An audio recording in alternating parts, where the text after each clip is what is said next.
Bonjour à toutes et à tous. Je vous laisse le temps d'intégrer à la rencontre. Je vois que les participants et que vous êtes nombreux donc se joignent graduellement. Alors, je vais débuter donc au nom du Fonds de recherche du Québec, Société et Culture et du ministère de l'Éducation du Québec, tous deux partenaires dans le programme d'action concertée du Fonds Société et Culture. Je vous souhaite la bienvenue à cette activité de transfert des connaissances. Je dois dire que le Fonds est fier de s'associer au ministère de l'Éducation qui, depuis déjà 20 ans, s'implique activement dans le soutien à la recherche et en reconnaît l'importance pour éclairer les décisions et les actions gouvernementales au sein des différentes instances et en direction des milieux pratiques concernés. Les présentations réunies aujourd'hui traitent de préoccupations communes liées notamment à la persévérance et la réussite scolaire des élèves et des étudiants et étudiantes au Québec, préoccupations qui sont au cœur de la mission du ministère de l'Éducation. Alors, ces présentations répondent aux objectifs de deux appels de propositions distincts lancés en 2018 et en 2020. L'une portant sur le numérique en éducation et découlant du contexte de la pandémie et le suivant ciblant le co-enseignement. Alors, vous êtes nombreuses à avoir répondu à notre invitation. Vous êtes plus de 400 personnes à vous être inscrites d'horizons divers, ce qui représente une indication claire que les présentations d'aujourd'hui vous interpellent et répondent à un besoin bien concret. Je me présente, Geneviève Godbout, je suis responsable de programme au FRQSC et c'est avec plaisir que j'animerai cette rencontre. Nous recevons aujourd'hui Nancy Lauzon, qui est professeure à l'Université de Sherbrooke et les membres de son équipe, ainsi que Philippe Tremblay, professeur à l'Université Laval et les membres de son équipe. Alors, je suis accompagnée de ma collègue Audrey Asselin, technicienne au FRQSC et responsable de l'organisation de la séance d'aujourd'hui et de son opérationnalisation sur cette plateforme de visioconférence. J'en profite d'ailleurs ici pour la remercier. Je souhaite aussi souligner la présence de Mme Caroline Bélanger, qui est conseillère en recherche et en transfert, responsable du programme de recherche Action sur le numérique au ministère de l'Éducation. Et donc, Caroline Bélanger a généreusement accepté d'agir à titre de modératrice à la période de questions qui suivra donc chacune des présentations. Ces questions qu'elle relayera donc aux chercheurs, chercheuses invités. Donc, elle agira ici comme votre porte-voix. Alors, tout de suite, je vous invite à jeter un œil au bas de votre écran là, dans la section de discussion ou chat, c'est à l'endroit où vous allez pouvoir soumettre vos questions. Et ces questions ne sont pas partagées à l'ensemble des participantes et participants, mais plutôt se dirigent donc uniquement vers les panélistes. Alors, brièvement, pour les personnes qui seraient moins familières avec la mission du Fonds de recherche du Québec, Société et Culture, donc le FRQSC, je me permettrai de rappeler que celle-ci est notamment de promouvoir et d'appuyer financièrement le développement de la recherche dans les secteurs des sciences humaines et sociales, des arts et des lettres. Et pour ce faire, le Fonds met en place des dispositifs rigoureux afin d'octroyer des bourses et des subventions de recherche aux meilleures étudiantes et étudiants, chercheuses et chercheurs universitaires du Québec. Dans le cadre du programme des actions concertées du FRQSC, la particularité ici est que nous partons des besoins et préoccupations exprimés par les partenaires. Et ces partenaires, qui sont pour beaucoup des ministères, en l'occurrence le ministère de l'Éducation ici, et du secteur privé, en souscrivant à nos programmes, adhèrent à deux principes centraux pour le Fonds, soit la liberté académique et l'accès public aux résultats des projets financés. C'est pourquoi, au terme de chaque recherche menée dans ce contexte, le FRQSC et les organismes partenaires organisent une activité de transfert pour favoriser l'appropriation des connaissances produites par les milieux utilisateurs. Alors, c'est précisément en réponse à un appel de proposition lancé en 2020 par le ministère de l'Éducation et le FRQSC, invitant la communauté scientifique à soumettre une proposition de projet sur le numérique en éducation et en enseignement supérieur, puis à l'issue d'un processus d'évaluation rigoureux, qu'un projet de recherche-action et 2 projets de synthèse des connaissances ont été sélectionnés. La présentation d'aujourd'hui représente le fruit des travaux, une synthèse des connaissances de Nancy Lauzon et les membres de son équipe de recherche.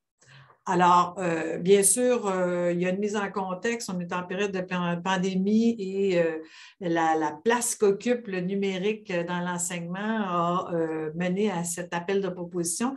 Je vais quand même laisser Nancy Lauzon vous mettre au parfum de ce contexte. Et sans plus tarder, je vais l'inviter à se présenter et par la suite présenter la présentation PowerPoint. Je me permets quand même de vous présenter rapidement. Vous êtes, je l'ai mentionné, professeur à l'Université de Sherbrooke en gestion de l'éducation. Et puis, vos champs actuels de recherche sont du côté de la valorisation des données en éducation.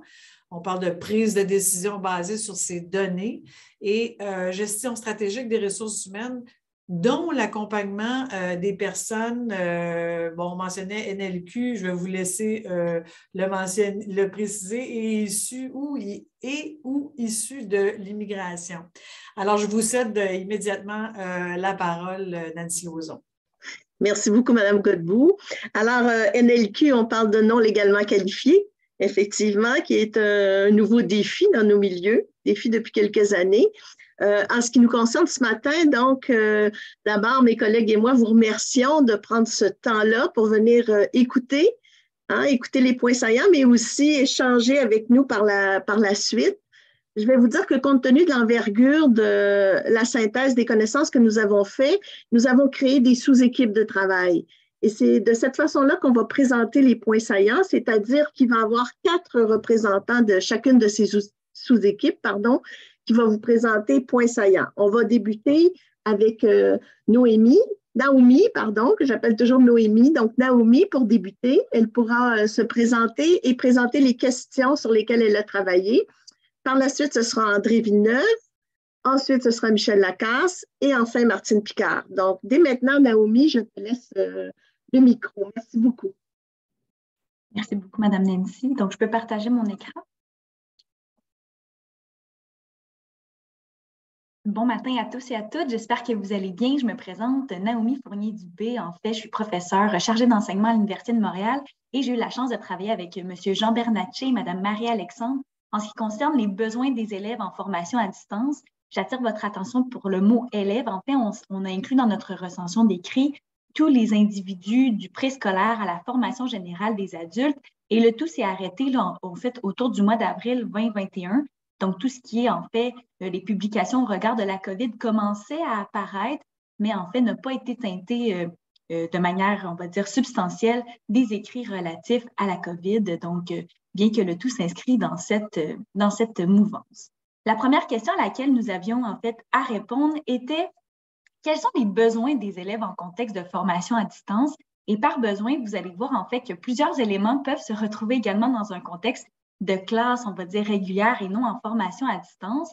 Le premier besoin, en fait, qui est ressorti dans la littérature est l'engagement d'un élève dans ce processus de formation à distance, que ce soit dans une perspective comportementale, cognitive et même affective, donc qui n'est pas à négliger lorsqu'on aborde l'engagement. Le deuxième besoin qui est ressorti dans la littérature, c'est la prise en compte des différences individuelles dans la mesure où, bien sûr, tous les apprenants sont distincts, mais permettent également, dans une perspective de formation à distance, le développement de l'autonomie où l'élève, dans cette modélisation ou dans cette plateforme, peut avoir une liberté de choix qui est très intéressante et qui est bien sûr ressortie comme étant un besoin. Troisièmement, est le développement des compétences numériques, ce que la recherche nous dit, c'est qu'il n'est pas en fait nécessairement corrélé qu'un enfant qui va utiliser le numérique à la maison sera compétent pour l'utiliser dans une perspective de formation à distance. Donc, l'enseignant, qui est bien sûr le maître du bateau, doit s'assurer que les élèves comprennent qu'est-ce que la formation à distance et sont compétents pour utiliser le numérique dans une perspective d'apprentissage, de notions dites scolaires ou encore, bien sûr, d'apprentissage plus large. Pour ce qui est en fait de la deuxième question, on s'est intéressé à ces pratiques pédagogiques, donc de quelle manière celles-ci permettent de mieux répondre aux besoins ciblés des élèves, comme je disais tout à l'heure, du préscolaire à la formation générale des adultes en contexte de formation à distance. Ce qui en est ressorti en fait dans une première dimension, la dimension de l'apprentissage, c'est que l'enseignant en fait doit adopter un modèle pédagogique qui contient plusieurs méthodes, que ce soit la modélisation, la pratique guidée, l'enseignement direct, les activités de recherche, les activités basées sur l'enquête et j'en passe. Donc, l'enseignant doit avoir un modèle pédagogique qui permet d'avoir des méthodes ou du moins des stratégies qui sont diversifiées. Deuxièmement, en fait, c'est la conception de l'environnement numérique d'apprentissage, que ce soit en synchrone ou en asynchrone, qu'il y a des contenus, des activités et des tâches adaptées à ce contexte de formation, mais également qui sont simples à utiliser pour que les enfants ou du moins les élèves puissent s'y retrouver. Troisièmement, c'est le maintien d'une relation significative avec les élèves. On le sait que c'est très intéressant et très important à réaliser dans un contexte de classe régulière. En formation à distance, il est tout aussi important, sinon plus, de créer en fait des liens fréquents et de communiquer de manière en fait individuelle et générale avec la classe. Donc, d'utiliser différentes stratégies de communication, que ce soit la rétroaction, du moins le forum, etc. Donc, le maintien de cette relation significative est très importante en ce qui concerne les pratiques pédagogiques des enseignants. La deuxième, en fait, catégorie est l'environnement. Donc, il est bien important de créer un partenariat avec les parents en formation à distance pour que ceux-ci puissent prendre part à l'apprentissage, mais aussi soient des alliés dans la mise en place des diverses activités, que ce soit bien sûr dans l'action ou à la suite de tout ça. Deuxièmement, c'est la prise en compte de la facture numérique. Donc, ce que les recherches nous disent, c'est que l'environnement numérique, ou du moins le matériel, n'est pas toujours disponible. La connexion Internet peut parfois être un enjeu. Donc, cet élément dans les pratiques pédagogiques a un impact. Donc, l'environnement autour des enfants ou des élèves est à tenir pour compte. Finalement, pour conclure ma partie, quelles sont les avenues de recherche? En fait, mon équipe et moi avons, dans un premier temps, examiné la littérature, comme je le disais, autour de avril 2021. Donc, ce serait intéressant dans la poursuite de cette recension d'examiner l'utilisation de la formation à distance réalisée dans l'urgence. Bien que certains des écrits inclus dans notre recension abordent le contexte de la COVID-19, nous n'avons pas le pouls de quelle manière, en fait, ces besoins ont été réalisés ou du moins répondus dans l'urgence et dans ce contexte. Et finalement, en fait, dans une perspective davantage didactique, quelle est la compatibilité disciplinaire ou de matière versus la formation à distance? On peut penser à l'éducation physique et à la santé, en fait, les domaines plutôt de la chimie, de la biologie ou même du français et des mathématiques. Donc, de quelle manière on peut avoir une compatibilité et une adaptation du modèle, en fait, de formation à distance dans une perspective davantage didactique? Donc, je céderai la parole à mes collègues et merci beaucoup pour votre attention.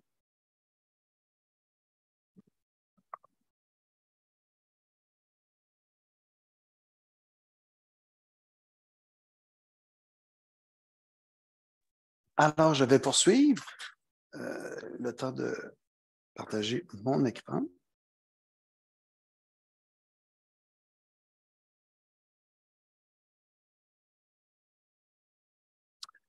Alors, André Villeneuve, professeur à l'Université du Québec à Trois-Rivières en gestion de l'éducation.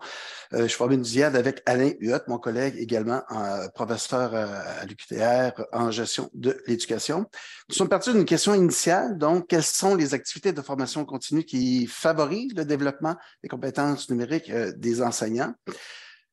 Et on peut on l'a décliné en deux sous-questions. Donc, d'une part, En ce qui concerne les modalités de formation continue, quelles modalités de formation continue retrouve-t-on dans les écrits scientifiques? Et d'autre part, les incidences sur les connaissances et les compétences. Donc, quels sont les impacts en matière de connaissances et de compétences dans l'intégration du numérique dans les pratiques enseignantes? Et mes collègues suivants vont aborder les thèmes en soutien offert aux enseignants, le leadership stratégique de la direction. Alors, sur la question 7, modalité de formation, il ressort très clairement une promotion où on parle beaucoup du modèle TPACK. En quelques mots, c'est un modèle qui est axé sur un développement simultané des connaissances et des compétences sur 3 volets, la technologie, la pédagogie et du contenu des programmes d'études. Typiquement, on a relevé les principales formations ou types de formation dans ce modèle, qui suit ce modèle. Formation avec les outils 2.0. On parle ici des formations d'ordre, bon, les blogs, ça inclut les blogs, les suites comme suite Google, les livres électroniques, etc. Les formations axées sur les échanges et la collaboration. Donc ici, c'est des formations axées sur des échanges, sur les croyances ou sur des stratégies d'intégration de technologie à l'enseignement. On a relevé également un type de formation e-TPACK, donc une formation en ligne qui propose ou qui élabore des devis de formation suivant le modèle. Également, il y a un nombre de formations portant avec les communautés de pratique en ligne, voire les communautés d'apprentissage professionnel, donc qui avec axé sur le partage de l'expertise et divers autres modèles associés à ce modèle-là. Il y a beaucoup de types d'écrits théoriques. Donc, en réalité, on a dénombré des pratiques effectives et des textes théoriques. C'est pourquoi, bon, quand on parle de modèles associés, c'est souvent des démonstrations de l'efficacité de ce modèle. En dehors du modèle TPACK, on a identifié une dizaine, mais je vous en présente 4 principalement aujourd'hui. Donc, le projet Agir dans le cadre du concept et du lab. Donc, c'est une formation qui permet d'évaluer les pratiques des enseignants et d'analyser leurs impacts en matière d'intégration des technologies en classe.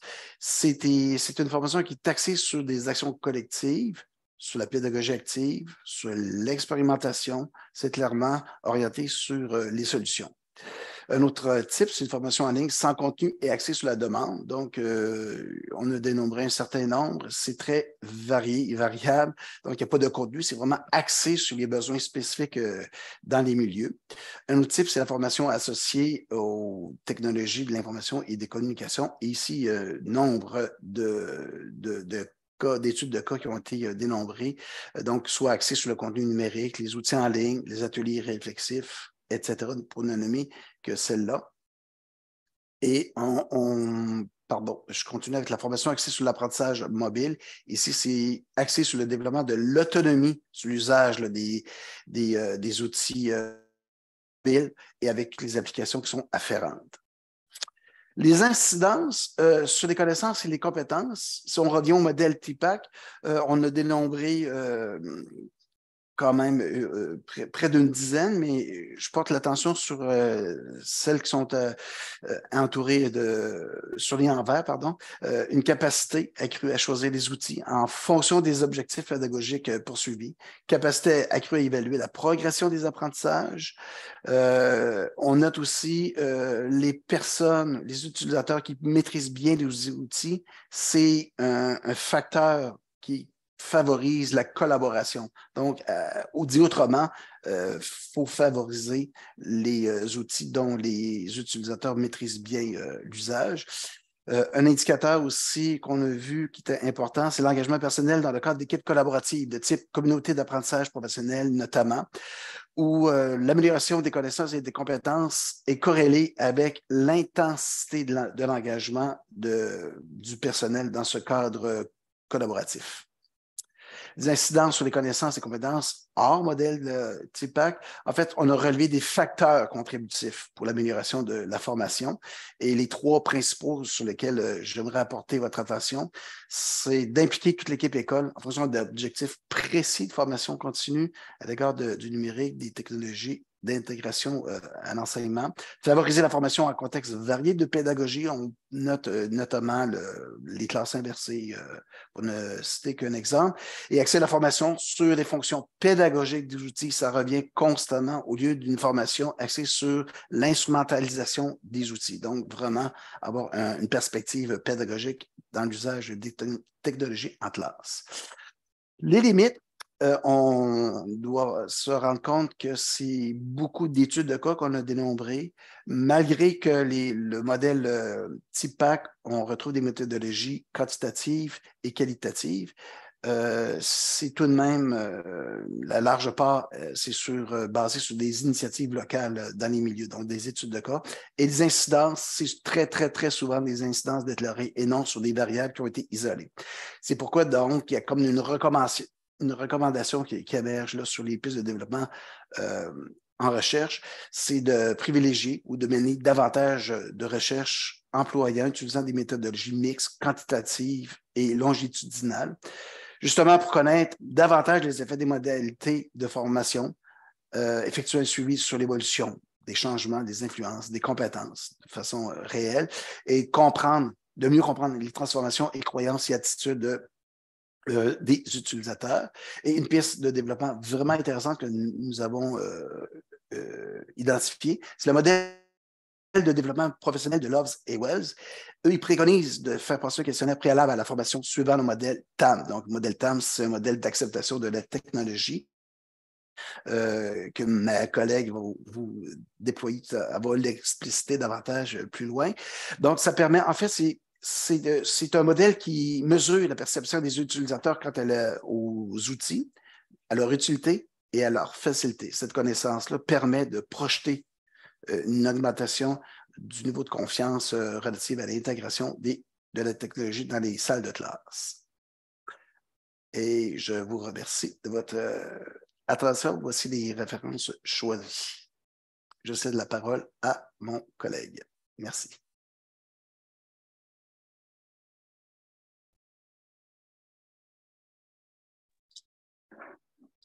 Merci beaucoup, André. Alors, bonjour, mon nom est Michel Lacasse. Aujourd'hui, j'ai l'honneur de vous présenter une communication au sujet de notre recension des écrits qui portait sur les apports de l'accompagnement et du soutien envers les enseignants qui intègrent les technologies dans leur pratique pédagogique. Cette communication-là, elle a été réalisée en collaboration avec le professeur Emmanuel Porel. Les concepts clés, cette recension a été menée d'abord avec trois questions, trois grandes questions, soit quel accompagnement et soutien à faire aux enseignants pour les pratiques pédagogiques et aussi quelles sont les influences de ces pratiques-là sur leurs compétences numériques et l'influence aussi des valeurs et croyances sur les pratiques et croyances pédagogiques. Ces trois questions-là ont été fusionnées pour une seule question, c'est-à-dire quels sont les apports de l'accompagnement et du soutien à faire aux enseignants sur leur pratique pédagogique appuyée par le numérique, ce qui mène à considérer trois concepts, soit ceux de l'accompagnement et du soutien, des technologies numériques et des pratiques pédagogiques. Dans les 400 références identifiées après la suppression des doublons, notre recension nous a permis d'en exclure plusieurs parce qu'ils ne correspondaient pas à certains critères et pour en retenir 38. Les connaissances qui ont été retirées de ces articles scientifiques ont été d'abord articulées autour de thèmes et des thèmes émergents, c'est-à-dire autour de questions, notamment pourquoi, qui, quand, comment, où, et quels sont les obstacles et conséquences à l'accompagnement et au soutien, mais également des pistes de développement au niveau de la recherche, mais aussi pour les pratiques pédagogiques qui ont été soulevées, ce qui nous a amené à rédiger un rapport de gestion. Les références qui ont été recensées, donc les 38, n'ont pas été mises à contribution de façon égale lors de la rédaction de ce rapport et des résultats de cette recension. En vert, on voit qu'il y en a quelques-uns qui ont été beaucoup plus mobilisés pour répondre aux questions, alors qu'en rouge, il y en a qui ne l'ont pas été souvent. Alors, à la question « Pourquoi offrir du soutien ?»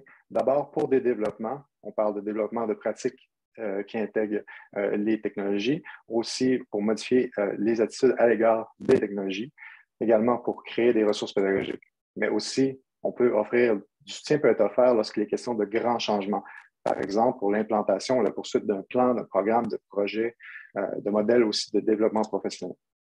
Les écrits aussi nous indiquent qui peut apporter le soutien. On parle alors de pairs, de collègues, de direction d'établissements d'enseignement, de chercheurs aussi lorsqu'ils mènent des études auprès des enseignants, aussi des formateurs lors de formation initiale ou continue, de logiciels ou même d'applications qui, eux, peuvent donner de la rétroaction notamment, et de l'enseignant, l'enseignante elle-même ou lui-même lorsqu'il est en posture d'autoréflexion sur ses propres pratiques pédagogiques.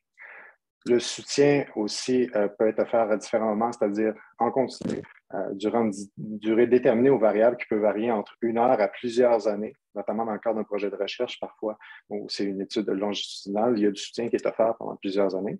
Le soutien peut être offert au début, durant ou après un projet, lors de l'évaluation d'un programme, lorsqu'une étude est menée dans une période donnée également.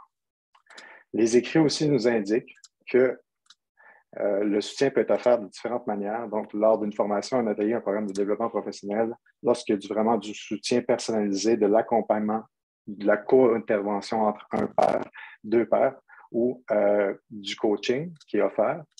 Également, lors de l'observation par les pairs, un groupe de discussion, de soutien, une réunion, et ça, dans différents endroits, ça peut être en classe, lorsqu'une pratique professionnelle est autodéclarée et rapportée par l'enseignant, donc après que la pratique a eu lieu, en présence ou même en distance, et parfois représentée par un artefact. On peut penser, par exemple, en tant qu'artefact, une entrée dans un journal de bord. Sinon, à la question où le soutien peut-il avoir lieu, il peut avoir lieu en classe, en présence, en ligne, en réunion ou lors d'une discussion ou même une formation, et dans un environnement numérique d'apprentissage ou par l'entremise même d'une ressource numérique, c'est-à-dire, par exemple, un journal de bord numérique.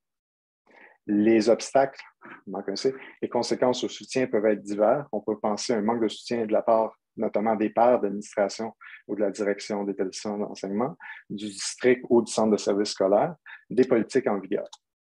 Sinon, on peut penser aussi que des obstacles au soutien sont le manque de temps, de ressources budgétaires ou technologiques et de ressources technologiques, et également un cadre de soutien qui est, lorsqu'il est non personnalisé, qui n'est non représentatif de la réalité de l'enseignant ou de l'enseignante et qui n'est pas lié, ce cadre-là, à un besoin réel du personnel enseignant. Pour la recherche, il y a plusieurs pistes de développement, d'abord qui ont été nommées dans les recherches citées et étudiées. Donc, celui d'approfondir l'impact du soutien personnalisé, des relations sur les relations enseignantes et accompagnateurs et le développement des compétences, des connaissances des accompagnateurs. Aussi, d'autres recherches pourraient être menées sur le rôle de l'administration scolaire dans l'intégration des technologies dans l'école. Et il serait intéressant de mener des études longitudinales et quasi expérimentales afin de fournir des effets causaux et non seulement corrélationnels. Les impacts de cette recension pour la pratique, mais aussi les études qui ont été recensées du soutien, c'est notamment de motiver l'intégration de la technologie par des objectifs pédagogiques et non des pressions technologiques. Également, pour la pratique, il y a des recommandations à dire qu'il faudrait envisager d'autres façons de jumeler les enseignants qui sont en insertion professionnelle ou même qui sont novices dans leur utilisation pédagogique des technologies et des accompagnateurs qui seraient plus avancés dans ces niveaux. Et également, comme recommandation pour la pratique, différencier le soutien qui serait apporté aux enseignants comme ils le font pour les élèves. Les forces, limites et pistes pour cette recension sont multiples. D'abord, une limite, c'est que la sélection des articles n'a pas été réalisée à l'aveugle, donc mais en collaboration entre M. Porel et moi. Ce qui a quand même contribué à avoir une force, c'est-à-dire que nous avons vraiment eu une compréhension mutuelle et constante des paramètres de la démarche de recension des écrits. Donc, nous avons été constants dans nos démarches. Également, le corpus que nous avons constitué, donc les 38 articles, ne concerne pas toutes les publications existantes sur le sujet. Par contre, il s'agit d'un nombre suffisant afin de tirer des conclusions. Et également, lorsque on pense à l'ampleur du corpus, on pourrait dire qu'il n'y a pas eu de validité externe, c'est-à-dire des experts n'ont pas nécessairement été consultés sur l'importance de mettre ou non une ou plusieurs autres références. Mais par contre, il y a quand même eu un appel de fait sur les réseaux sociaux pour bonifier cette recension. Pour les suites, il serait possible de repérer davantage de données. Donc, par exemple, en regardant les bibliographies à même les articles scientifiques, regarder également les mots-clés, réviser la façon que nous avons procédé à notre recension. Aussi, nous pourrions contacter des experts pour leur demander d'ajouter des articles scientifiques. Suite à donc cette recension également, il serait possible de faire une validation de ce qui a été repéré, notamment par la méthode de Framework Synthesis. En passant, il n'y a pas de traduction. Donc, pour créer un Best Fit Framework Synthesis, pour vous expliquer ce que c'est-à-dire de prendre un cadre théorique déjà existant et d'aller le confronter avec la pratique. Et à ce titre, le cadre de Tondeur et de ses collègues, publié en 2012, que vous voyez à l'écran ici, est une bonne piste pédagogique. Les références bibliographiques sont disponibles dans la présentation auquel vous allez pouvoir accéder par le lien Internet, mais dans le clavardage. Je vous remercie.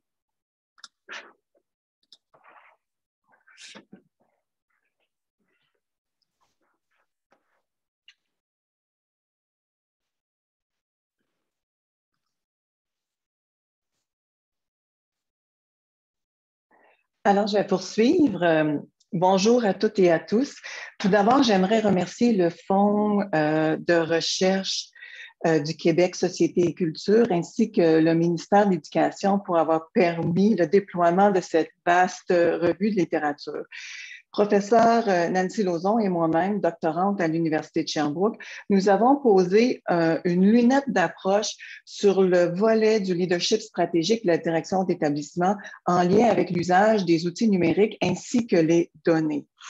Je vais vous présenter brièvement les conclusions tirées de la revue de littérature.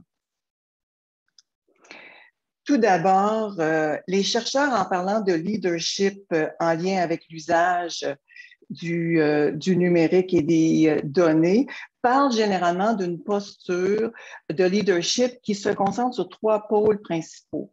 D'abord, la direction pourrait jouer le rôle de traducteur-interprète, joue aussi le rôle d'assurer une vigie de suivi de la réussite éducative ainsi que de l'accompagnement des acteurs du milieu.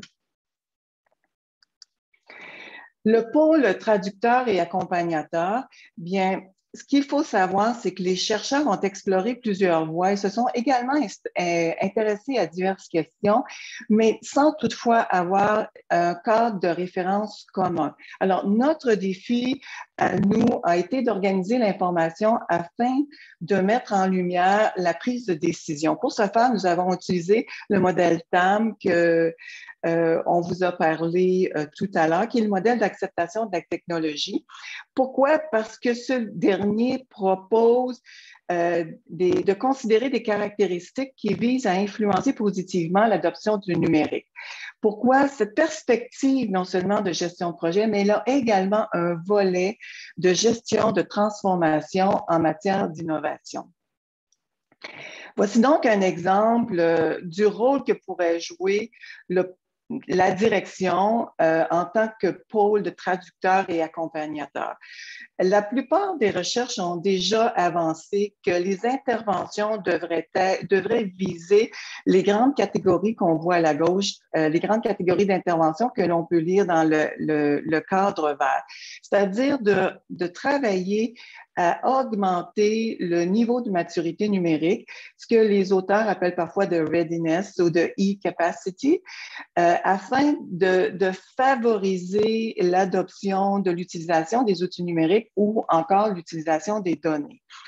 Il y a un deuxième aspect qui est tout aussi important, c'est que la direction doit aussi contribuer à développer, nourrir, entretenir, si vous voulez, l'utilisation des outils numériques, de même que l'utilisation des données, qui pourrait constituer une réponse à un besoin pédagogique ou même didactique. Par la suite, pourrait aussi apporter un éclairage tout à fait différent, tout aussi objectif et davantage objectif, je dirais, pour établir les priorités du projet éducatif, par exemple, ou encore apporter un éclairage différent sur la priorisation des objectifs que l'on s'est fixés dans le milieu. La direction doit également se préoccuper de la fiabilité des équipements utilisés, de même que l'intégration, la capacité d'intégration des logiciels de différentes sources d'information et aussi d'accès à l'information par le personnel de l'équipe école. La direction aussi doit accompagner et s'assurer qu'il y a toujours un soutien technique qui est disponible à l'établissement. Je pense ici à l'architecture, Wi-Fi, les types de réseaux et autres besoins qui pourraient survenir tout au long de l'année dans le cadre de l'utilisation des outils technologiques et même de visualisation des données. Un dernier aspect, l'utilisation de la technologie, des outils numériques et de même que les données viennent mettre en surbrillance tout ce que l'on peut prioriser comme possibilité de perfectionnement, autant perfectionnement pour le numérique, mais perfectionnement aussi pédagogique, parce qu'on sait que les données ne sont pas une fin en soi, mais un tout début de démarche qui permettent de faire des choix, des meilleurs choix pédagogiques ou didactiques qui sont un peu plus ciblés. OK. Maintenant, les avantages d'agir selon ces types d'interventions, il y en a deux. Ce que la recherche et la littérature nous dit, c'est qu'elles permettent d'accroître la perception de l'utilité de l'utilisation des outils technologiques et même, à la limite, l'utilisation des données, mais également d'accroître la perception de facilité de l'utilisation, ce qui, en soi, représente un avantage notable pour la suite des choses, pour le suivi du projet éducatif, par exemple. Maintenant, pour ce qui est de la vigie, du pôle de vigie pour le suivi de la réussite, nous avons noté que c'est un domaine de recherche qui a été développé dans plusieurs pays d'Europe, particulièrement aux Pays-Bas, aux États-Unis, grandement aux États-Unis, on le sait, et intéressant, c'est un domaine de recherche qui est en émergence au Québec. Certains auteurs forts ont été détectés, dont les travaux tracent la voie pour l'utilisation du numérique et également le suivi ou l'utilisation des données pour des fins de suivi de la réussite. Des modèles génériques, de même, ont été mis en place et sont également proposés récemment au cours des années 2019-2020. Et certains travaux offrent des pistes de solutions dans le cadre de la prise de décision pour le gestionnaire et les différents intervenants du milieu scolaire. Voilà. Je vous présente un exemple de modèle générique lié à l'utilisation du numérique dans une visée d'amélioration continue et de la réussite éducative. Ce que les auteurs appellent souvent data-based decision-making ou data-driven decision-making. L'exemple a été apporté pour faire la démonstration, par exemple, de son utilisation pour le suivi, la mise en place et le suivi du projet éducatif. À noter, les données sont tout de même au centre de la prise de décision parce qu'elles permettent une analyse plus approfondie de la situation et permettent une analyse, disons, plus objective suivant les données. Et elle permet également de pouvoir établir des objectifs et de prioriser les objectifs au projet éducatif. Par la suite, pour ce qui est du suivi des indicateurs, du suivi de la réussite via la priorisation qu'on s'est donnée au projet éducatif, bien là, c'est comme une démarche itérative et en continu qui permet à la direction et à son équipe école de suivre les indicateurs et la performance des indicateurs tout au long de l'année. C'est-à-dire de suivre les indicateurs, mais avec des outils performants, on dirait, qui nous amène à une meilleure analyse, l'interprétation, une planification plus pointue des interventions et par la suite de valider d'évaluer la pertinence des moyens choisis. Avons-nous atteint les objectifs escomptés ou non? Et de revenir aux indicateurs et d'apporter des modifications si besoin il y a. Ce modèle a été adapté suivant le modèle du processus itératif d'amélioration pour l'utilisation des données de Chilcam, une auteure très prolifique qui a écrit beaucoup aux Pays-Bas et qui a inspiré ce modèle.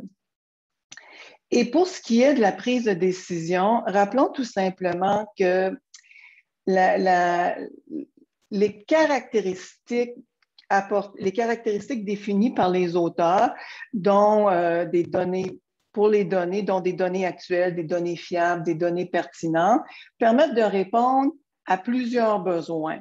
Elles sont d'abord facilitantes pour l'utilisation des données à des fins d'apprentissage et de réussite. Elles permettent aussi les échanges, l'analyse et la priorisation des décisions pour la direction, mais également pour l'ensemble de l'équipe école, l'ensemble des équipes cycles, les équipes matières. Elles orientent les décisions liées au perfectionnement professionnel. Elles peuvent, à la limite, et ce que les chercheurs disent, motiver les étudiants et le personnel parce qu'on est en mesure de constater des résultats assez rapidement. Puis, évidemment, elle répond à la reddition de comptes. Mais elle représente également des leviers importants au niveau de l'établissement. Tous les chercheurs s'accordent pour dire que la direction doit nécessairement, dans le cadre de sa formation, obtenir des cours, du soutien pour mieux comprendre comment utiliser les données dans un établissement scolaire. Les données sont également un levier pour aller cibler la vision et les objectifs au projet éducatif. Elles sont également un levier pour prévoir du temps planifié pour travailler sur les données elles-mêmes en vue de modifier, d'adapter les pratiques professionnelles. Elles permettent également un leadership distribué, ce que d'autres auteurs appellent le leadership partagé. Elle incite la collaboration auprès des enseignants, puis évidemment, elle soutient l'utilisation des données, ce que certains auteurs appellent de sense-making. Et tout ça vient contribuer à augmenter le sentiment de compétence des utilisateurs. Alors, voilà, c'est ce qui complète ma partie de présentation. Je vous invite à poser les questions dont vous avez besoin d'un soutien additionnel. Merci beaucoup.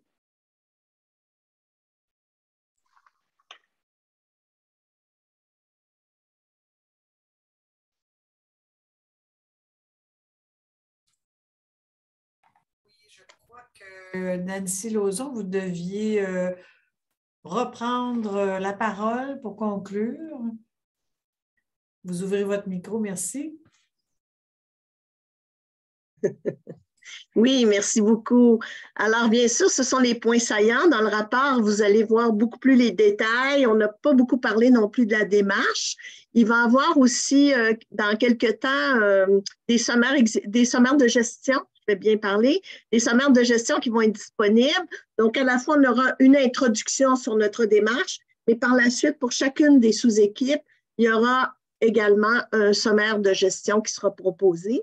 Alors, je ne sais pas s'il y a des questions parce que je suis consciente qu'on est allé quand même vite, qu'on ne peut pas aller en profondeur. Donc, n'hésitez pas, les échanges, les questions nous permettent toujours aussi, je dirais, d'améliorer notre réflexion, d'améliorer nos travaux. Donc, nous sommes à l'écoute. Merci beaucoup. Alors, je vais inviter Caroline Bélanger à vous transmettre ces questions. Et je sais qu'il y en avait une première pour Michel Lacasse qui a bien hâte de pouvoir y répondre. Je cède la parole donc à Caroline Bélanger. Oui, tout à fait. Une première question de Jodie Murray-Mitchell qui se demande si elle a manqué l'information, mais est-ce que la synthèse de connaissances a permis de faire ressortir des styles d'accompagnement qui seraient plus prometteurs que d'autres? Merci de la question. La recension a permis de recenser des pratiques qui favorisent plus ou moins le soutien. Donc, et parmi les 3 pratiques ciblées lors de la présentation, c'est d'abord motiver l'intégration des technologies, l'intégration pédagogique des technologies par des objectifs pédagogiques et non des pressions technologiques. Donc, l'intégration pour la pédagogie et les apprentissages. Et aussi de jumeler les enseignants novices à des accompagnateurs qui seraient plus avancés lorsqu'il est question d'intégration pédagogique des technologies, mais aussi finalement différencier le soutien offert aux enseignants. Donc, d'avoir un accompagnement qui est personnalisé afin de bien répondre et qui soit vraiment approprié pour le contexte et les besoins de l'enseignant.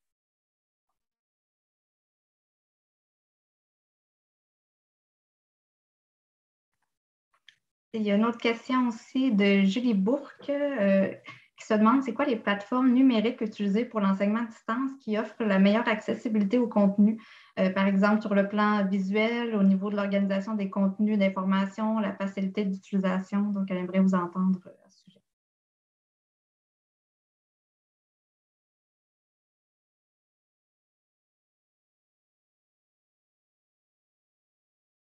Je ne sais pas si une des équipes a travaillé ça précisément.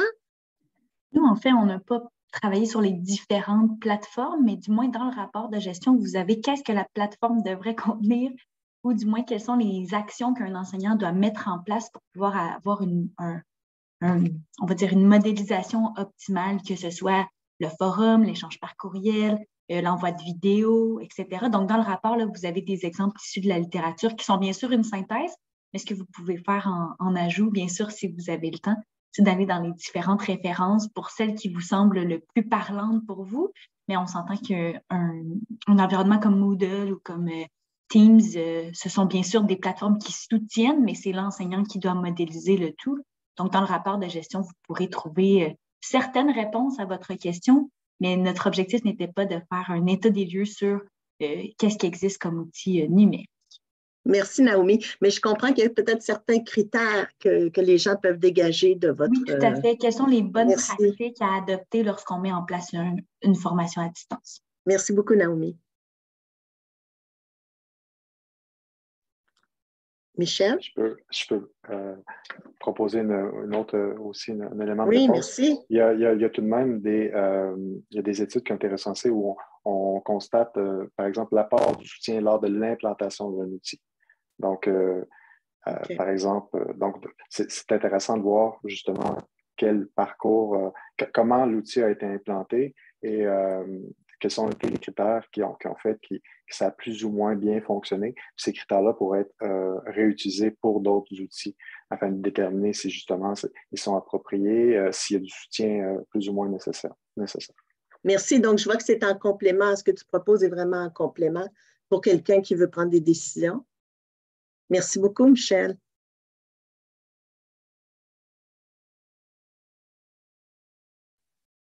J'ai une autre question qui vient de Sophie Marié. Premièrement, elle vous remercie, puis elle trouve que vos travaux sont fort pertinents. Puis sinon, elle se demandait, dans le contexte d'après-PAN, dans le plan d'action numérique, quelles actions à prioriser pour la suite dans le réseau de l'enseignement supérieur? Là, votre recension, c'était pour plus au niveau des élèves, donc pas de l'enseignement supérieur, mais j'aimerais vous entendre quand même. Oui. Vous avez des pistes. Est-ce que quelqu'un veut y aller ou j'y vais? Oui, Martine, vas-y. Je pense que Naomi veut intervenir après. Bien sûr, ce qu'on a noté dans l'ensemble de la littérature recensée pour notre part, en tout cas en ce qui a trait au leadership du gestionnaire, c'est que tout le monde note le besoin, l'urgence d'insérer à l'intérieur de la formation du gestionnaire tout un pan de formation sur l'utilisation des données, l'utilisation des outils numériques. Il faudrait le prévoir. Dans le fond, ce que moi j'en ai compris, c'est qu'on veut éviter que tout cet aspect de formation qui est considéré comme une nouveauté, de toute façon dans la tâche du gestionnaire, soit inclus, on y pense, inséré, mais que ce soit beaucoup plus que d'en parler de façon moins juste en surface, mais de pouvoir permettre l'appropriation, l'utilisation et d'aller tester l'utilisation des outils numériques, des tableaux numériques et l'utilisation des données pour atteindre des objectifs de gestion, pour la prise de décision et aussi le suivi du projet éducatif. Merci, Martine. Naomi? En fait, les travaux de ma collègue Marie-Alexandre portent principalement sur, en fait, la formation à distance. Elle a fait une recherche là, qui était plus au collégial, mais donc les résultats sont publiés ou seront publiés très prochainement. Et c'est sûr que c'est dans une perspective davantage didactique, mais vous pouvez aller consulter ces différents écrits. Ça porte principalement sur la formation à distance et bien avant la pandémie. Donc, au moment où la formation à distance était un peu moins à la mode, mais bien, ce sont des éléments, là, bien sûr, dans un contexte davantage d'enseignement supérieur, dans une perspective qui, elle, est davantage en formation professionnelle, donc pour les futurs enseignants au BE. Donc, peut-être que ça peut être une piste de solution pour votre question. Merci, Naomi. André, tu voulais intervenir, je pense? Oui, en fait, pour notre partie, qu'est-ce qui ressort vraiment, c'est l'alignement des objectifs, là, des contenus, donc le fameux modèle TPAC. C'est très, très, très fort que quel que soit l'outil utilisé, il faut porter une attention particulière là, sur l'alignement et sur l'utilisation des outils technologiques. Il y a ça aussi de la recherche et d'autres recherches aussi que j'ai effectuées. La maîtrise de l'outil, le confort qu'entretiennent les utilisateurs avec l'outil est presque davantage importante que la performance de l'outil même. Donc, il y a toute la question, comme j'ai nommé tout à l'heure, de la confiance à intégrer la technologie dans les classes ou dans la formation.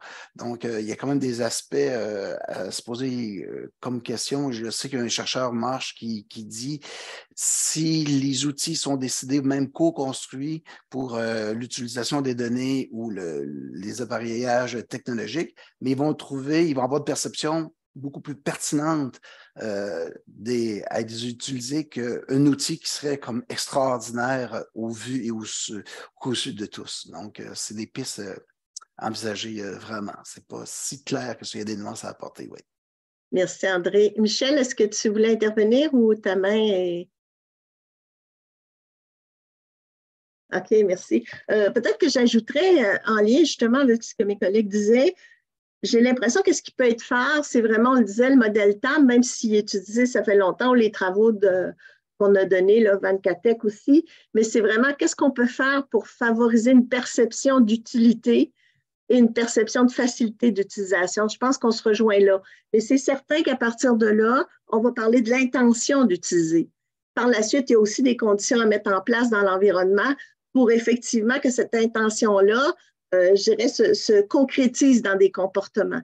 Je pense que ça, c'est des pistes. Donc, quand on dit, si on forme les gens, comme le disait Martine, ou ce que parlait Noémie, Naomi ou André, c'est vraiment parce qu'on va travailler sur la perception de facilité d'utilisation. Je pense aussi que le message doit toujours être pédagogique. On l'a bien dit. Donc, en termes de quelle est je dirais, l'utilité, le sens d'utilité ou d'atteindre la mission, de mieux contribuer ou de mieux jouer ton rôle, ça aussi, c'est important. Et ça, donc, aussi dans la formation des leaders, je dirais, sur la communication du message, je pense que les gens doivent être bien accompagnés pour ça. Merci. Alors, il ne semble pas avoir de questions. Ah, on a une nouvelle question, je m'excuse. Caroline, je vous cède la parole. Oui, une longue question, je vais essayer qui vient de Vincent Grenon. Oui.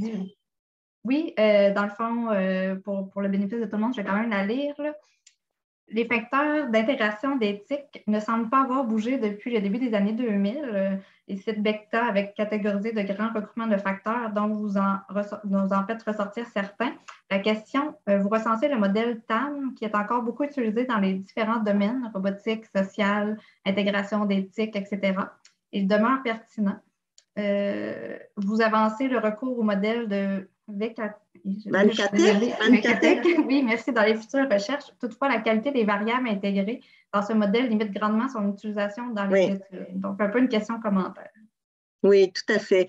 Tout à fait.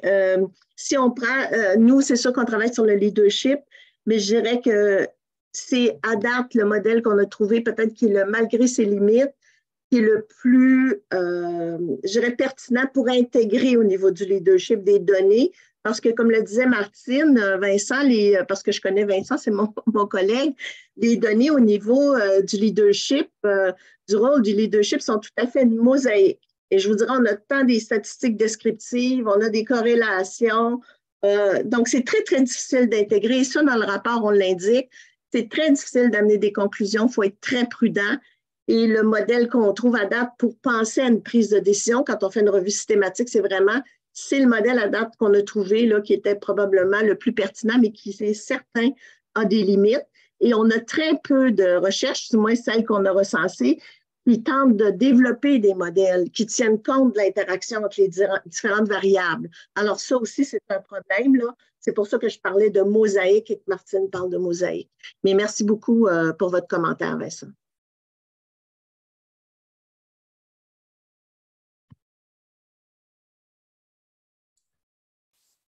Je reviens, j'interviens à nouveau. Le temps passe, le temps avance. Donc, c'était notre dernière question. Je veux souligner qu'on a une référence qui a été donnée. Donc, j'invite tout le monde à revoir le mode de discussion. Bien sûr, merci. Je n'ai pas démarré la caméra. Alors, oui, il y a une belle référence qui vous a été donnée, donc je vous invite à aller jeter un œil. Alors, je vous remercie infiniment. C'est bien intéressant d'avoir toute une partie de l'équipe et d'avoir vos différents points de vue, interventions, de bien expliquer vos parties de cette recension. Je sais que le rapport est très, très complète à ce niveau-là. Donc, j'invite les gens, bien sûr, à le consulter, comme ça a été fait auparavant par Nancy Lauzon. Beaucoup de références et vous savez, de notre côté, en termes d'évaluation, on parlait d'une ampleur de la recension qui était impressionnante. Donc, allez-y avec une bibliographie intégrale. Peut-être que vous pouvez me dire, Nancy Lauzon, qu'est-ce qui s'annonce comme publication des écrits francophones pour bonifier ces recherches? Oui, tout à fait. Comme je le disais tout à l'heure, du moins dans ma conception, la revue systématique qu'on a fait, c'est vraiment pour aider la prise de décision. Bien sûr, il y aura des recherches, mais c'est beaucoup pour la prise de décision. Donc, comme je le disais, ce qui va venir, ce sont les sommaires de gestion, pardon. Les sommaires de gestion, ça, je pense que ça pourra aider. L'autre chose que je dirais, mes collègues et moi, c'est certain, vous avez d'autres questions, vous avez des intérêts, il ne faut surtout pas hésiter à nous contacter. Nos courriels sont faciles à trouver sur nos sites. Donc, n'hésitez pas, contactez-nous. Souvent, ça nous permet de mieux comprendre, de remettre en question les interactions parce que, on le disait, on est vraiment dans une perspective d'amélioration continue. Et chaque commentaire, chaque question nous amène à nous interroger, donc nous permet de nous améliorer. Merci beaucoup. Merci à vous. Merci à toute l'équipe. Alors, je vais donc vous inviter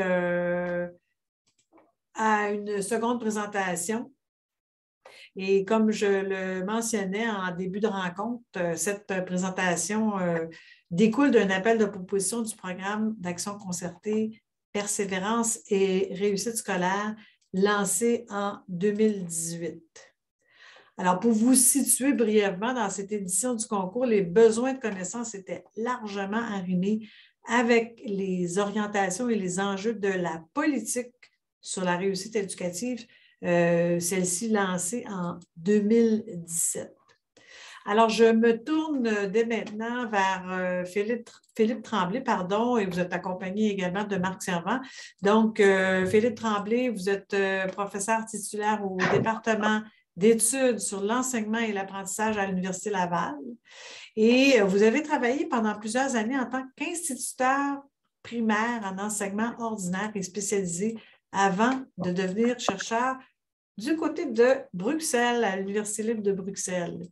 Et donc, je le mentionne pour vous tous et toutes, les travaux de Philippe Tremblay portent sur l'analyse et l'évaluation des dispositifs destinés aux élèves en difficulté et la collaboration entre enseignants. Donc, on est dans le vif du sujet sur le co-enseignement.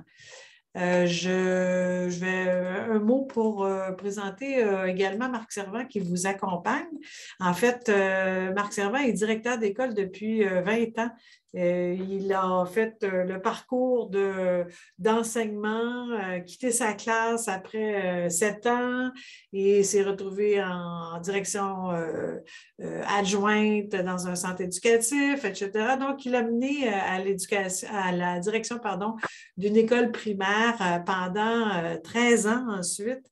Et voilà toutes ces expériences qu'il a menées à collaborer avec Philippe Tremblay pour implanter le co-enseignement depuis maintenant déjà 5 ans.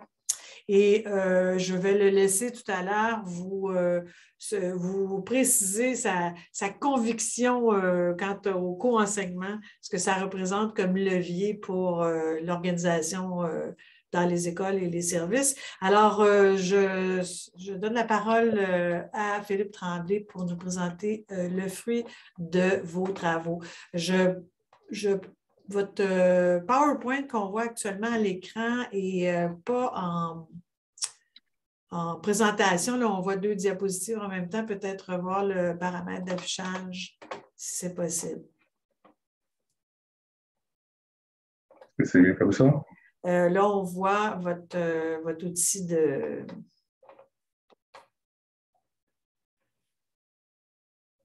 Peut-être qu'Audrey, tu peux nous apporter un appui parfait. Là, on vous voit vous, M. Tremblay.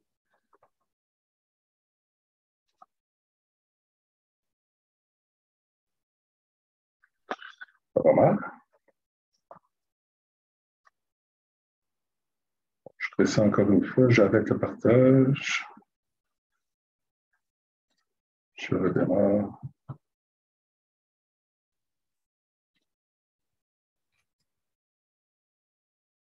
Comme ça, c'est bon? Oui, là, on voit toujours votre deuxième diapositive suivante et éventuellement peut-être vos notes. Alors, je vais demander à Audrey d'intervenir. Peut-être que tu peux nous donner un conseil. Oui, effectivement, il faut désactiver le mode présentateur. Vous pouvez aller, je crois, dans Paramètres d'affichage tout en haut, retourner en mode présentation. Paramètres d'affichage tout en haut sur Zoom? Vous pouvez repartager votre écran.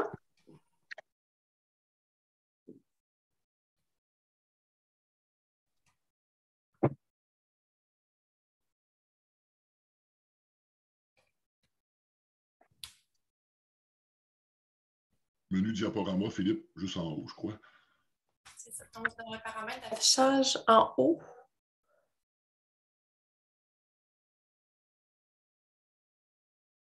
Juste en haut.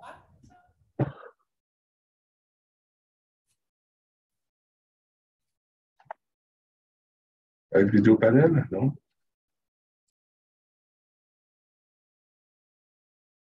Vous avez tout en haut les paramètres d'affichage. Vous avez à votre gauche affiché la barre des tâches. Ensuite, dans le centre, paramètres d'affichage. Oui, ici.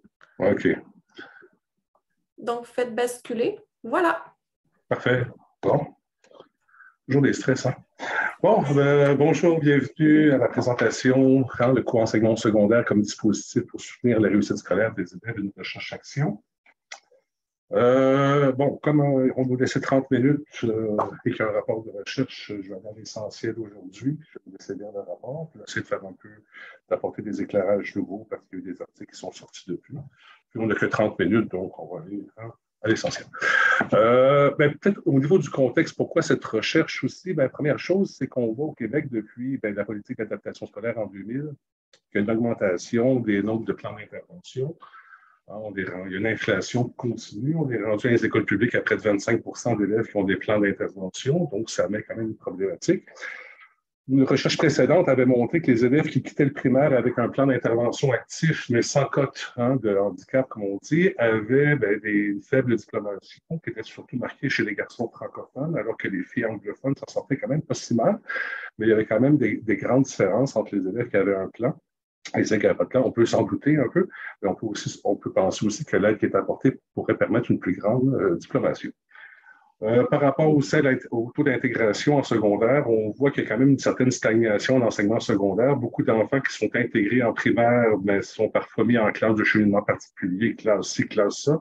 Il y a différents types d'appellations, mais on voit quand même que c'est des groupements d'élèves qui sont plus faibles ou qui n'arriveraient pas à suivre un enseignement ordinaire. Donc, des classes spéciales qui sont diverses. On voit aussi qu'en enseignement secondaire, il y a depuis 2006 la mesure enseignants ressources. Donc, c'est des enseignants ordinaires qui peuvent être dégagés jusqu'à la moitié de leur horaire pour pouvoir aider les élèves et les enseignants de leur école. Ce n'est pas des enseignants spécialisés, c'est des enseignants ordinaires, mais qui ont une tâche qui peut être dédiée au soutien aux élèves. Dans une recherche précédente, on avait vu que ces enseignants-là étaient susceptibles très souvent de co-enseigner, mais c'est souvent un co-enseignement dispersé, c'est-à-dire un peu plic-ploc dépendant un petit peu de qui ouvre la porte, et ça pouvait se faire du premier au deuxième cycle, ou de la première à la cinquième secondaire. Et enfin, un autre élément aussi qui est particulier au Québec, mais qu'on ne s'en rend pas compte, c'est qu'on a un curriculum fermé et universel dans un certain sens. Ça veut dire que tous les élèves québécois font globalement le même curriculum. On peut choisir peut-être en fin de secondaire un cours de maths forte ou de maths normale ou un cours de physique ou de chimie. Mais par rapport à d'autres systèmes scolaires où il y a beaucoup de filières, où éventuellement dans une seule filière, il peut y avoir beaucoup de choix scolaires, nous, nos élèves font très, très, très peu de choix et suivent tous un programme général en quelque sorte.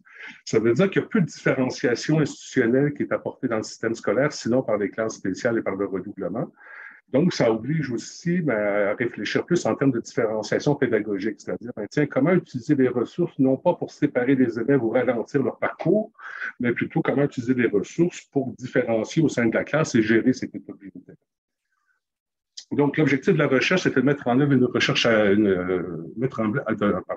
en œuvre un dispositif de co-enseignement intensif. Quand on parle de co-enseignement intensif, c'est au moins 50% d'un contenu matière. C'est-à-dire, si la classe 103 a 6 cours de maths par cycle de 9 jours, mais il y aura au moins 3 cours de maths sur les 6 qui se fait en co-enseignement. Ça peut dépendre. Généralement, on a dépassé 50%, on va aller à 100%. Donc, et c'est le français et mathématiques qu'on a pris ici en compte. On a travaillé au premier cycle aussi parce que les enjeux d'orientation vers les classes spéciales sont plus importants. Et aussi, ça permettrait peut-être à des élèves de faire des choix autour de la troisième secondaire peut-être plus positifs. Et l'idée, c'est d'accompagner les Québécois dans l'établissement de ces classes-là, dans 5 établissements situés dans 4 centres de services. Donc, comme je vous rappelle, au départ, on avait prévu de travailler avec 5 classes spécialisées. 5 classes de co-enseignement intensif. Les classes, comment elles sont conçues, mais chaque école a un peu ses recettes. Et tantôt, Marc va nous présenter une recette et comment sa recette a évolué. Mais globalement, c'est que dans une classe, il y a un regroupement un peu plus important d'élèves en difficulté, qui est autour de 33% d'élèves qui ont parfois des plans d'intervention, et ce qui va justifier le fait de mettre plus de ressources enseignantes dans cette classe-là. Donc, c'est un groupe ordinaire avec une vingtaine, 24, 25, 26 élèves, mais dans lequel il y a 6, 7, 8, 9 élèves en plus grande difficulté. Donc, plutôt que de les répartir dans tous les groupes, on les a mis dans un groupe, dans une classe hétérogène, mais avec un deuxième enseignant de façon intensive. Le co-enseignement, c'est un travail, peut-être une définition, c'est un travail entre 2 enseignants. Donc, quand c'est un enseignant et pas un enseignant, ça ne sera pas du co-enseignement. Par exemple, un éducateur, on va appeler ça de la co-intervention. Mais c'est un travail pédagogique commun de 2 ou plusieurs enseignants qui vont se partager les objectifs pour un groupe de classe. Ça peut se faire à temps partiel ou à temps plein. Et voilà. Et dans certains cas, on verra que c'est 2 enseignants de la même didactique, des enseignants de didactique différentes, des enseignants d'adaptation, des enseignants ordinaires. Je passe un peu rapidement ici sur la méthodologie. C'est une méthodologie mixte. On a fait des pré-tests et des post-tests en début d'année, des entretiens avec les enseignants, avec les directions, des groupes de discussion. On a analysé différents types de documents, le bulletin, les plans d'intervention et tout ça. Beaucoup d'observations quand même en classe et un accompagnement qui pouvait se faire en amont ou en aval de ces observations-là. Donc, soit après une observation, il y avait une rétroaction ou avant une observation, dans certains cas, on travaillait sur une co-planification avec les enseignants. C'était un peu plus rare à ce niveau. Dans cette recherche-là, il y avait 3 phases parce que le niveau de maturation de nos binômes n'était pas nécessairement identique. Il y a une phase 1 qui était un peu la mise en place du dispositif. C'était un peu l'année 0 où les enseignants essayaient des choses avec certains collègues pour voir ce qui pouvait se mettre en place de façon plus intensive. La phase 2, c'est que là, il y a un co-enseignement intensif qui est mis en place dès le début de l'année en français mathématiques en première et ou deuxième secondaire. Et il y a un accompagnement important des chercheurs, c'est-à-dire observation et accompagnement. En phase 3, c'est la même chose, c'est des classes de co-enseignement intensif, mais le chercheur a une position un peu différente, c'est-à-dire qu'il ne vient que documenter et ne fait plus nécessairement d'accompagnement auprès des enseignants qui sont à ce moment-là plus à l'aise et plus habiles. Première chose, on a commencé avec 5 classes. La deuxième année, on a eu 9 classes. La troisième année, on a eu 18 classes. La dernière année qui n'a pas eu de recherche, c'était 25 classes. Donc, en fait, il y a eu comme une contamination communautaire du dispositif. C'est que, si on commençait entre une classe en première, une année ou deux après, les gens voulaient le faire en deuxième, ou les gens voulaient faire un deuxième groupe ou un troisième groupe, voulaient avoir une charge complète, ainsi de suite. Donc, ça menait aussi, évidemment, une charge de travail plus importante de la part du chercheur. Des changements dans le personnel. On a connu une pénurie, on a connu une COVID. Par exemple, sur nos 5 écoles, il y a eu 4 changements de directeur et parfois plus qu'un seul changement dans une école, mais on n'a pas nécessairement terminé avec les mêmes joueurs avec lesquels on a commencé. Aussi, dans certains cas, certains enseignants remplaçants étaient non légalement qualifiés, donc ça posait aussi d'autres enjeux. On verra tantôt par rapport à l'institution du dispositif, c'est qu'une fois le dispositif est mis en place, mais les nouveaux enseignants qui n'étaient peut-être pas les volontaires de la première année doivent s'intégrer dans un dispositif existant. Donc, ça met en place un volontariat qui était différent par rapport aux premiers qui ont lancé un petit peu de dispositif. L'éloignement géographique, beaucoup d'écoles, moi je suis à Québec, beaucoup d'écoles en région montréalaise ou sur la Côte-Nord, donc il y avait quand même beaucoup de déplacements. Et comme vous savez, il y a une petite pandémie qui ne nous a pas beaucoup aidés. Je serai rapidement ici. Donc, vous voyez un petit peu, en fait, la taille des groupes et les différents groupes qui ont été constitués. Donc, ça veut dire, parfois, dans une école, on commence avec une classe, puis 2, puis 4, ainsi de suite. Marc va pouvoir le raconter. Au niveau des observations, on a fait 137 périodes d'observation, ce qui représente 171 heures d'observation. Où on a analysé le comportement des co-enseignants, des micro-concertations, j'en parlerai tantôt, de la gestion de classe. Quand un enseigne, l'autre fait quoi? C'est toutes des questions qu'on a pu se poser. Le lien aussi entre activité des élèves et activité du deuxième enseignant. On a pu voir une corrélation très forte là, entre quand les élèves sont en activité individuelle ou en petit groupe, le deuxième enseignant est toujours en activité. Par contre, quand l'enseignant 1 parle, parfois, il n'est pas en activité pleine. Parfois, il fait des tâches un peu plus annexes. Le type de configuration utilisé, aussi par les enseignants selon le type d'activité. Et donc, on a pu créer aussi une nouvelle typologie par rapport à ça. Les entretiens nous ont permis de travailler sur le développement professionnel, sur aussi le rôle de la direction, puis les composantes et conditions du co-enseignement. Donc, aussi énormément d'entretiens qui ont été faits en début d'année. Je vais peut-être, juste avant de passer la parole à Marc, peut-être un des premiers résultats, en fait, c'est par rapport au dispositif en lui-même. Comme on l'a vu, il y avait 5 classes au départ qui étaient prévues. On a fini à 18 classes. Donc, la question de l'implémentation du dispositif a été, en guillemets, relativement facile dans un certain sens. C'est que les dispositifs ont pu s'implémenter dans chacune des écoles et même prospérer jusqu'à un certain point. Donc, l'enjeu, finalement, de l'implémentation a été relativement facile une fois que le dispositif a été lancé. Ce qui était compliqué, finalement, c'était de le mettre en œuvre, donc l'année 0. C'est un peu plus compliqué, mais aussitôt qu'il a été mis en place, vu que c'est un dispositif qui est très lourd, mais finalement, les gens avaient tendance à le perpétuer. Un autre élément, c'est qu'une fois le dispositif est implémenté, il s'institutionnalise au sein d'une école. C'est-à-dire, il va devenir durable. Et cette institutionnalisation-là peut prendre deux voies. D'une part, une institutionnalisation, on va dire, de complément. Tiens, j'ai des classes spéciales, par exemple, où j'ai un enseignement ressources traditionnel et ce dispositif-là est en complément. Il ne change pas profondément ce qui se faisait avant, mais c'est un ajout. Voici quelque chose de nouveau qu'on fait, un nouveau dispositif. Mais parfois aussi, on a des dispositifs qui sont institutionnalisés de façon comme remplacement. C'est-à-dire, tiens, maintenant qu'on fait du co-enseignement dans un groupe, on n'a plus besoin de classe spéciale ou on n'a plus besoin de mettre en place, par exemple, un enseignement ressources traditionnel. Et le troisième élément, c'est la systématisation du dispositif. C'est au moment où le dispositif devient le système. En quelque sorte, c'est qu'il y a un moment où le co-enseignement peut amener à avoir une transformation sur l'ensemble des classes et pas seulement sur quelques classes qui sont ciblées. C'est un peu maintenant ce que Marc va nous présenter par rapport à la systématisation du dispositif.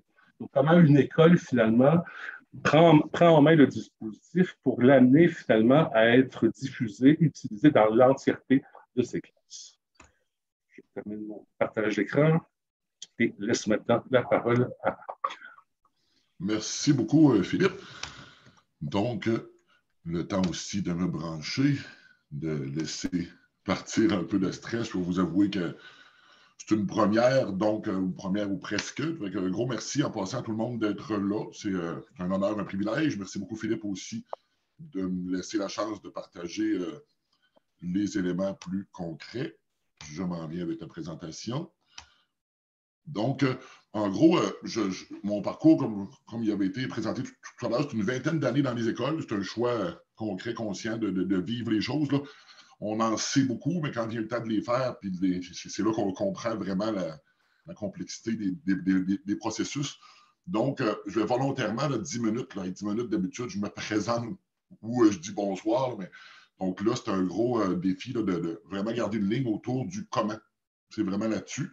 Donc, ce que j'espère, c'est ça. Je vais vous partager le comment s'organise le co-enseignement depuis quelques années.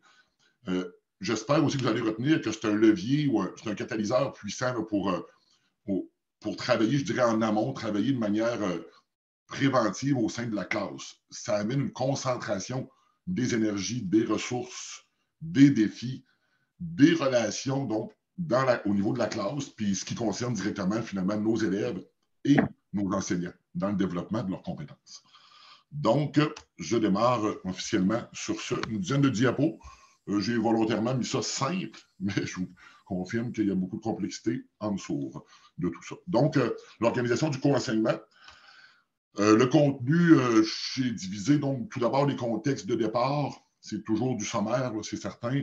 Les enjeux qui sont là, je crois, dans notre système depuis quelques années et qui resteront. Ils ont été beaucoup amenés depuis ce matin avec le numérique, avec la co-intervention, tout ça. Là, donc, beaucoup d'enjeux de société et dans notre système actuel. Les questions que j'ai adressées aux chercheurs lorsque j'ai embarqué dans l'aventure peut-être à la deuxième année, troisième année du projet de recherche qui avait été démarré avant mon arrivée, ça nous a amené après ça à déterminer quels sont les besoins concrets, chiffrés en termes de nombre de périodes et de co-enseignants requis pour atteindre nos objectifs. Le processus que je vais vous résumer, les expériences des 3 dernières années, incluant celle de cette année depuis la rentrée, les impacts observés, bon, ça va être juste à la fin pour ouvrir un peu plus sur tout ce que je n'ai pas pu exprimer et explorer, mais il y a énormément d'impacts, effets, je dirais même impacts, c'est majeur, puis les défis pour la suite. Donc, les contextes, comme Philippe a mentionné, moi, je suis arrivé en 2019 au centre éducatif, là, je l'ai déjà 3 ou 4 ans. Le co-enseignement était déjà implanté depuis 2018. Et comme on l'a mentionné tantôt, l'enseignement ressources était affecté en co-enseignement par choix de l'équipe, avec l'accord du syndicat, des ressources humaines du centre de service scolaire. Ça donnait concrètement 24 périodes ciblées au premier cycle du secondaire en français et mathématiques. Moi, ce que j'ai observé dès mon arrivée, puis quand même, ça fait un petit bout que j'occupe cette chaise là, dans différentes écoles, donc un partage d'expertise et d'expérience entre enseignants qui faisait partie un peu de la culture, les bienfaits de la co-intervention, au sens vraiment large, d'être 2 en classe, c'est payant. C'est payant pour... on peut faire écrire beaucoup de livres et de chapitres là, sur tous les bienfaits, c'est une partie des défis. Puis le travail en binôme. Trop d'élèves, cependant, n'en bénéficiaient pas. On concentrait un peu plus d'élèves dans un groupe. Les ressources pour les fins de la recherche, c'était bien. Pour implanter le co-enseignement, c'est bien. Moi, j'ai un côté un peu excessif, là, donc les groupes ciblés devenaient plus exigeants, puis il y a encore beaucoup d'élèves et d'enseignants. Je trouve qu'ils passaient à côté de tout ça. Les enjeux de fond, que je ne détaillerai pas, mais ce qui mène ma vie de directeur depuis quelques années, c'est vraiment des productions de qualité, là, une école riche de tous ses élèves et la trousse du CETREC. J'invite ceux qui ne le connaissent pas à s'y pencher. C'est sur l'école inclusive et l'éducation inclusive, donc la classe en priorité, réponse collective aux besoins diversifiés. Guide pour la mise en œuvre de la RAI. Je crois que la réponse à l'intervention est un bon modèle de différenciation. Donc, c'est celui, nous, qu'on utilise beaucoup. J'ai un comité RAI aussi en toile de fond qui mise encore une fois sur la classe niveau 1, universalité, collaboration. Le plan numérique, je ne répéterai pas ce qui a été amené tantôt, mais fait partie des enjeux actuels hors de tout doute. Entre autres, si je fais sortir une des dimensions de la compétence numérique, c'est l'inclusion et versus les besoins diversifiés. Donc, on est encore toujours dans la classe. Et l'évaluation, chantier que j'adore, que je trouve qui permet d'être mieux aussi exprimé par le co-enseignement, de mieux développer. Donc, les enjeux, le fond de tout ça.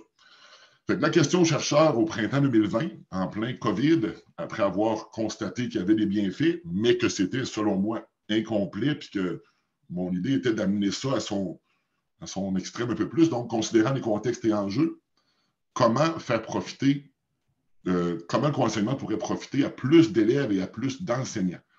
Puis à la limite, si je pousse, comment on pourrait l'utiliser pour revoir l'organisation des services. Pas juste créer des expériences parallèles puis tranquillement contaminer. Faire inverser la tendance puis partir vraiment de l'autre côté en investissant dans la classe en amont, a priori. Fait que ça m'a amené Philippe à dire concrètement, ben écoute, Marc, on se met en mode organisons-le, sortons notre planche à calculer. C'est simple, mais c'est quand même beaucoup d'heures derrière ça pour convenir de ça. Donc, j'ai 8 périodes par groupe. Moi, je suis une école de 400 élèves, secondaire 1 à 5, une ville de 8000 habitants. On a 100% des élèves. Ils n'ont pas d'autre choix que de venir chez nous. Donc, on a de tout ce qui peut exister. Fait que 8 périodes, 3 groupes, 2 niveaux, ce qui totalise 48 périodes additionnelles. Puis en mathématiques, 6 périodes par groupe, 3 groupes, 2 niveaux, 36 périodes additionnelles requises. Toujours dans l'idée d'une prévision d'un monde idéal, d'un co-enseignement total, finalement, en français, maths, anglais de secondaire 1 et 2. On a poussé la barre jusque-là. Là. Ça nous coûterait donc 84 périodes. Où est-ce qu'on les prend? Parce que c'est là qu'on accroche. Hein. C'est bien beau, mais mon Dieu, t'es donc riche, pas plus riche que les autres. Puis j'ai pas investi de l'argent que j'avais pas. Puis on est école de rang 8 pour information. Donc, les ressources utilisées, la tâche en co-enseignement que j'avais de décentraliser par le centre de services, 24 périodes. Les 30 périodes d'un groupe de cheminement particulier qu'on a choisi de fermer. Fait que ça, dans l'équation, c'est vraiment un choix conscient. Vous allez voir le processus tout de suite après. De fermer un groupe de cheminement particulier au premier cycle, qu'on appelait notre groupe 21, qui comportait des élèves non handicapés avec des plans oui, mais qui se sont retrouvés là en raison d'une difficulté, souvent dans une matière de base, et un certain retard, sans nécessairement avoir de troubles pour la plupart. Puis un 30 périodes additionnées ou ajouté par l'école, au coût environ d'une centaine de milliers de dollars, là, de par les mesures budgétaires qu'on a maintenant. À ça, puis je ne le détaillerai pas aujourd'hui, mais on a aussi à ça dans l'organisation globale du service, une orthopédagogue qui s'est ajoutée depuis maintenant 3 ans et une ressource en éducation spécialisée attitrée à tous les élèves.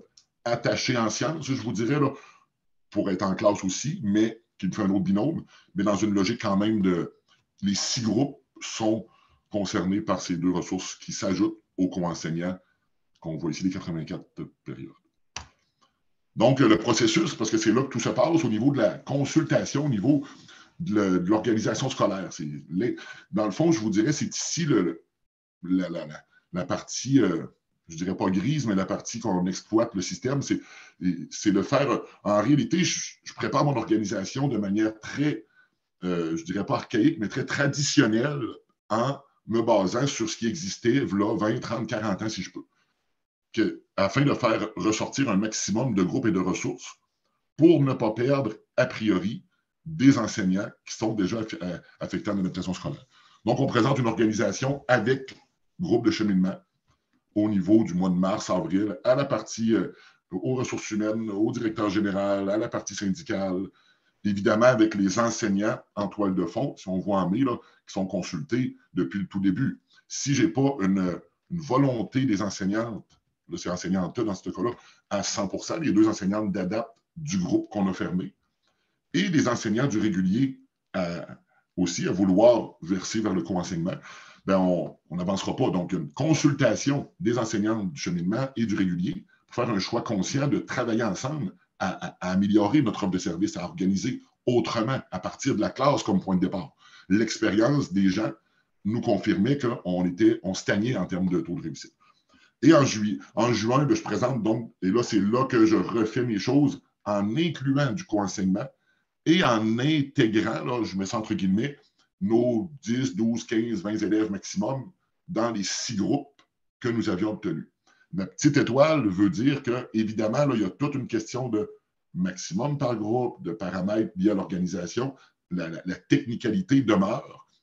Puis ça, bien, selon les années, selon le nombre, évidemment, là, il peut y avoir des petites décisions qui changent. Mais en gros, les 3 années se sont déroulées de la même façon. En juillet, ben, on voit le portrait des tâches non comblées. Il nous manque toujours de gens. Je n'ai pas pu créer de poste ni de permanence avec du co-enseignement. Fait que ça me laisse quand même des espaces libres. Puis on ajoute des contrats temporaires pour des légalement qualifiés ou non. Parce qu'à partir de là, je m'ouvre à tous ceux qui veulent venir nous aider et qui vont créer des binômes de qualité. Excusez, mon ordinateur va lâcher, j'espère que non. Merde. Donc, finaliser les tâches enseignantes en août devient le gros défi. Si je termine, pour laisser le tout à Philippe, les expériences, mais 84 périodes de co-enseignement prévues au premier cycle. La première année, dans le fond, 48 sur 48 en français. Je n'ai pas réussi en mathématiques, question de contraintes de tâches. Puis il a fallu aussi que j'utilise un prof d'édu pour venir nous aider. Les difficultés en anglais ont ressorti parce qu'on n'en avait pas. On s'est ajusté à l'an passé. Donc, vous voyez encore les détails. 88 périodes cette fois-là. On a totalisé, on a maximisé le français. En maths, parce que j'ai un prof qui fait le secondaire 4-5, maths SN, qui fait aussi du co-enseignement, j'étais limité à 12. Puis finalement, 16 sur 24 en anglais qu'on a expérimenté. Toujours des tâches, toujours des contraintes de tâches et des conflits entre enseignants aussi, autour de l'évaluation, des beaux conflits, mais des situations qui nécessitent accompagnement, collaboration, là, tout le reste s'en boit. Cette année, même principe, on a de l'anglais seulement en secondaire 1. J'ai du total en maths secondaire 2 parce que j'ai déniché une enseignante de plus. Puis j'ai 2 enseignantes en arrêt de travail, pour vous donner une idée, depuis un mois, ce qui m'a permis quand même de continuer puis de travailler sur de ne pas perdre les acquis. Il m'en reste toujours au moins 1 parce que je rentre, dans le fond, 4 personnes de plus, littéralement. Puis j'ai du non qualifié et tout ça. Là. Puis on a même remplacé, comme vous voyez ici, par une éducatrice parce que j'avais plus d'enseignants, à partir du moment où elle a des compétences, des forces, puis qu'on est capable de travailler notre système de co-intervention. La fin, fait que si jamais je suis coupé, là, je m'en excuse, je vous rejoindrai, je vais essayer. Donc, les effets et les impacts, culture de collaboration développée, recherche de solutions collectives universelles, qualité de l'enseignement lors des remplacements, disponibilité des enseignants en cas d'urgence, planification, évaluation en collaboration, meilleur suivi d'élèves, insertion professionnelle facilitée, climat de classe et de travail amélioré, sentiment d'efficacité et santé, bien-être et tout ça.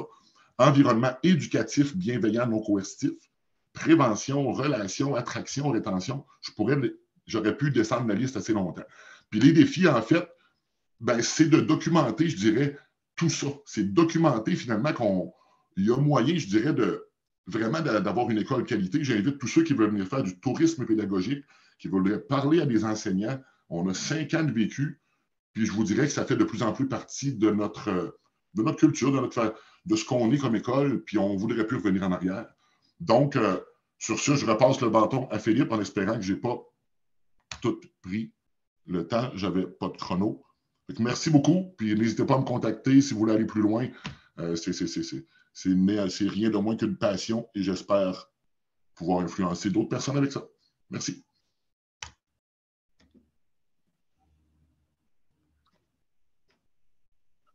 Un petit peu. Voilà.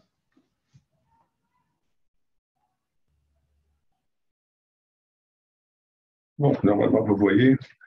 Pour conclure, il me reste 3-4 minutes. Je voulais vous parler de 3 articles qui ont été publiés récemment qui traitent justement des articles de recherche qui sont issus des travaux qu'on a menés. Il y en a eu plus que 3, mais ça, c'est les tout chauds.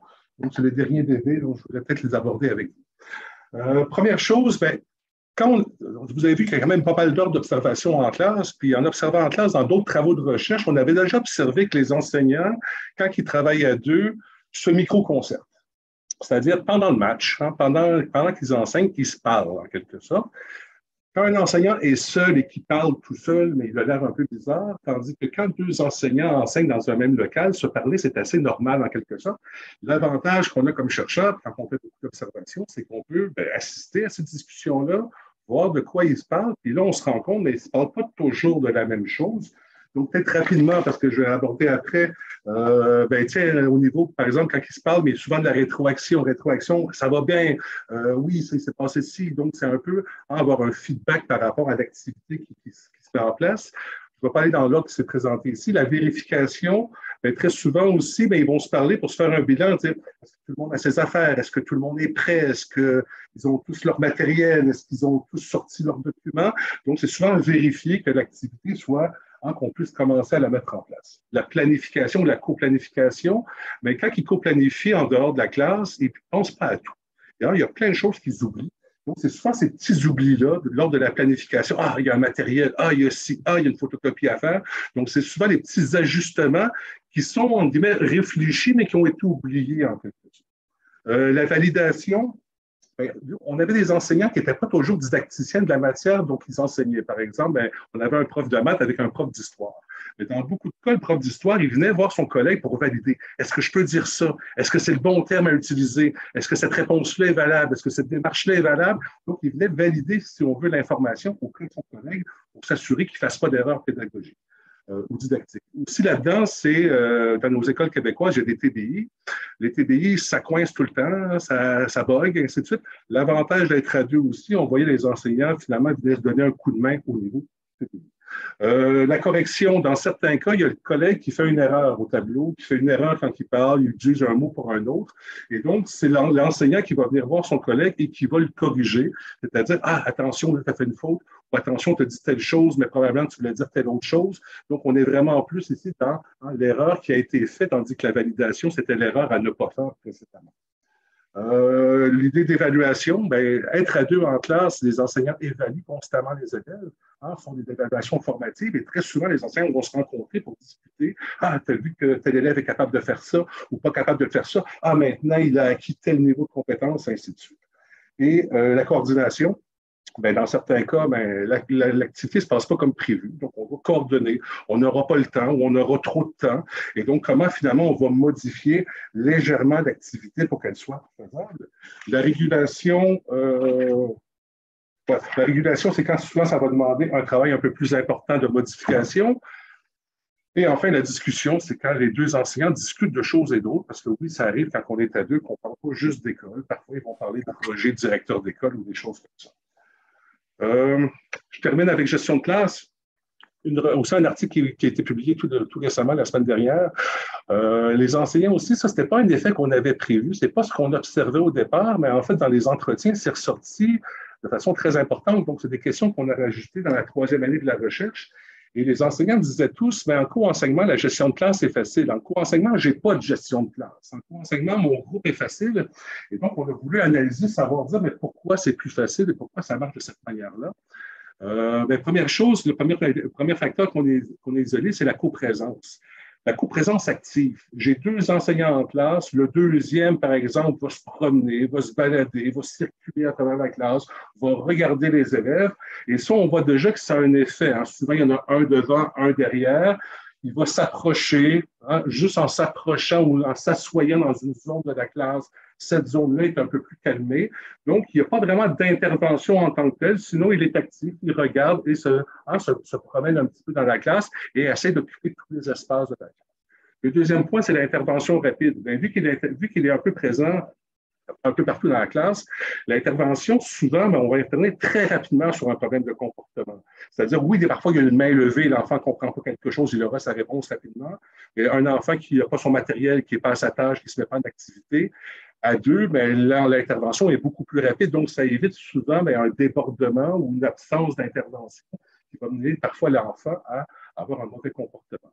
L'autre aspect, c'est la relation enseignant-élève. Les enseignants à deux me disent, on a du temps à perdre, entre guillemets. Moi, je peux prendre un élève, sortir avec lui dans le couloir et parler avec lui 10 minutes. Je ne peux pas faire ça quand je suis seul, mais à deux, je peux me le permettre. Je vais le sortir parce que je sens qu'il y a un problème et je sens que je peux le régler tout de suite ou que je dois le régler tout de suite et pas attendre en quelque sorte. C'est aussi l'idée d'intervention rapide et pas juste d'intervention précoce, mais j'interviens rapidement quand je vois le problème directement. Je ne le postpose pas plus tard dans la journée, plus tard dans la semaine, ou je ne le délègue pas non plus à un collègue, à un éducateur. Donc, ça permettait aussi dans ces classes-là que les enseignants faisaient assez peu appel aux éducateurs parce qu'ils géraient le problème eux-mêmes, parce qu'ils avaient cette capacité-là de dire, je prends un élève et je vais aller discuter. Parfois, ils discutaient du problème qu'il y avait en classe maintenant, mais parfois, c'était des discussions qui étaient plus générales parce que c'est depuis un moment, l'enseignant avait observé des choses chez l'élève. Deuxième chose, c'est la relation aussi entre enseignants qui est importante. Les enseignants doivent bien s'entendre au niveau de la gestion de classe et ça peut créer parfois certaines frictions. Parce que, par exemple, sur les règles, souvent les enseignants sont plus c'est parfois plus difficile de s'entendre sur les règles de comportement que sur les règles de grammaire. Hein? Parce que si on à la limite, on va s'entendre, on a un bouquin commun, alors que les règles de comportement, ce n'est pas le cas. Donc, les enseignants devaient faire preuve d'ouverture, devaient s'entendre, devaient parfois aussi négocier certaines choses hein, au niveau du comportement. Donc, il y avait souvent une évolution du contrat au niveau de la gestion de classe. Les enseignants devaient souvent le négocier au fur et à mesure.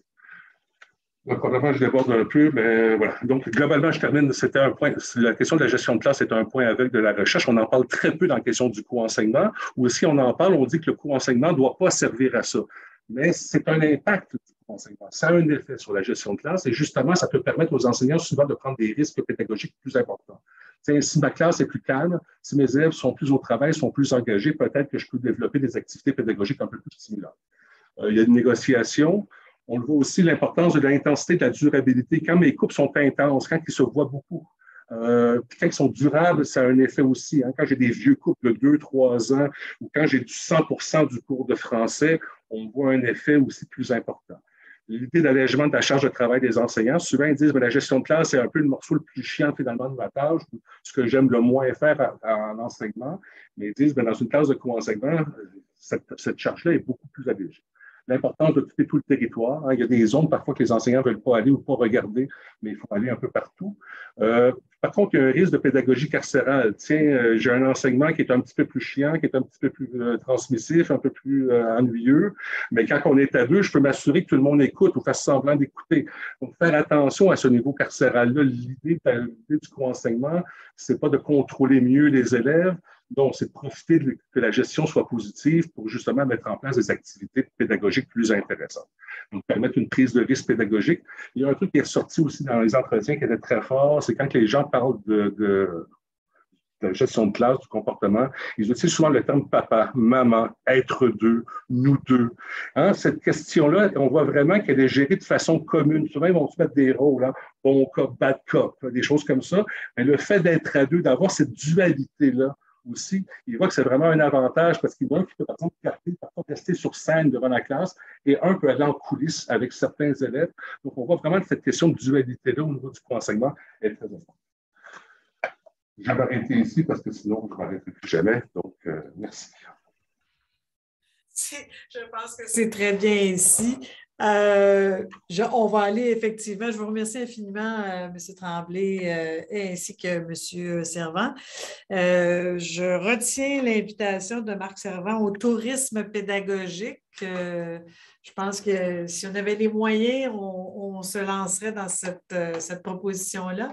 Je vais tout de suite, on a quelques questions, donc je vais inviter Caroline Bélanger à vous les transmettre. Et je vous pose quand même la question à savoir si vos coordonnées sont indiquées dans le rapport de recherche afin qu'on puisse vous transmettre de nouvelles questions ou prendre contact avec l'un de vous. Est-ce que c'est là? Sinon, si vous nous permettez de les transmettre. Oui, les transmettre sans problème. Merci. Caroline Bélanger. Oui, d'abord, je tiens à relayer un peu de commentaires. On vous dit superbe recherche, que les gens ont vraiment adoré. On tient à vous rassurer, M. Servant, malgré votre nervosité, les gens ont vraiment aimé votre présentation. On dit que c'est très inspirant. Donc, qu'on suit vos travaux. Donc, il y a beaucoup de commentaires positifs sur le fil de discussion. Donc, première question qui me vient d'Alexandre Boily, qui est pour M. Marc. Quel est le profil de sortie des élèves placés en cheminement particulier qui sont intégrés en classe régulière? Est-ce que ces élèves réussissent dans des cours où il n'y a pas de co-enseignement? En fait, là, je vais vous répondre simplement par un bel exemple de réussite qu'on a eu cette année. La plus belle reconnaissance qu'on a eue cette année, nous, c'est une élève qui s'appelle Émy. Ceux qui ont participé au gala Force Avenir, là, elle a fait partie des 4 grandes finalistes en persévérance scolaire. Et si je vous résume, là, une petite fille avec de la modification pédagogique à partir de 3e-4e année que j'ai même eu quand j'étais au primaire, qui s'est retrouvée avec une évaluation intellectuelle, en tout cas, on lui a dit finalement, tu ne pourras jamais diplômer de par tes capacités, etc. On l'a classé en ratio réduit avec des élèves handicapés et autres. Elle avait vraiment des grands retards et difficultés. Puis, je ne vous cacherai pas qu'au fil du temps, elle a diplômé, en fait, l'an passé dans les temps requis avec chimie, puis sciences de 4, réussite réussi dans l'été, son histoire, les maths de 4. Il a fallu que je fasse un choix d'individualiser la maths un peu plus, qui était son plus grand défi. Mais je dirais qu'à partir du 2e cycle du secondaire, en fait, c'est ce qu'on veut documenter. C'est que nos élèves qui avant auraient peut-être pas pu envisager un diplôme, bien là, on en a énormément qui sont en secondaire 3, en secondaire 4, qui ont des projets d'avenir. Donc, là, on est vraiment sur la suite qui est la transition vers soit l'AFP ou le cégep. D'ailleurs, on rencontre demain le collégial parce que beaucoup d'élèves, on va dire avec plan d'intervention ou en tout cas beaucoup de différenciation autour, se rendent maintenant plus loin. Puis on en a depuis quelques années, mais là, on doit documenter ça. Fait que oui, ça se transfère en fait. Puis les élèves, les petits moteurs qui vont chercher cet engagement-là, cette confiance-là, ben, elle perdure au-delà du premier cycle. C'est important de comprendre ça. Peut-être ajouter, l'idée du co-enseignement et de l'inclusion, comme elle a été vécue, c'est pas de faire des miracles, c'est de faire mieux. Donc, quand des élèves qui vont rester plus en général, qui vont plus choisir un DEP plutôt qu'une formation semi-spécialisée. Donc, à chaque fois, c'est d'améliorer le parcours de ces élèves-là. Peut-être aussi dans le rapport de recherche, pour ceux qui vont consulter, on a aussi des données longitudinales, parce que dans certains cas, c'est une classe spéciale qui se fermait. Ça veut dire qu'on pouvait voir les enfants avant que la classe soit fermée, puis après qu'on ait mis en place le co-enseignement. Et on voit vraiment, vous le voyez dans le rapport, il y a vraiment des différences de parcours exceptionnelles. C'est-à-dire, quand c'était classe spéciale, les élèves, il y avait une moitié qui était en enseignement général par la suite.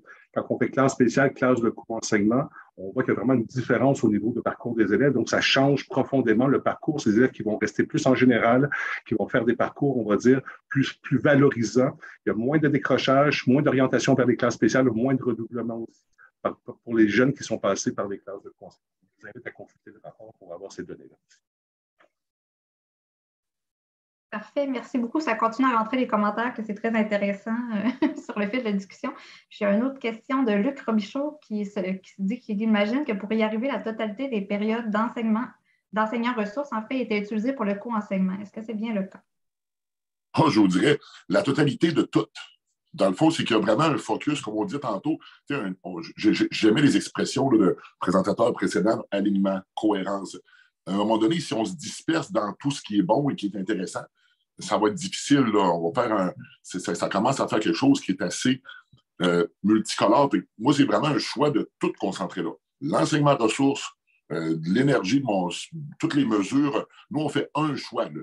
On a d'autres mesures, mais l'idée, c'est un choix fort de concentrer les énergies en classe en mettant 2 personnes ensemble. On mise 2 enseignants, mais on arrive souvent dans la réalité avec 2, des fois, j'ai été chercher des non qualifiés, ça favorise l'insertion professionnelle de gens aussi qui hésiteraient, parce que là, on a un accompagnement, veut pas, direct et indirect.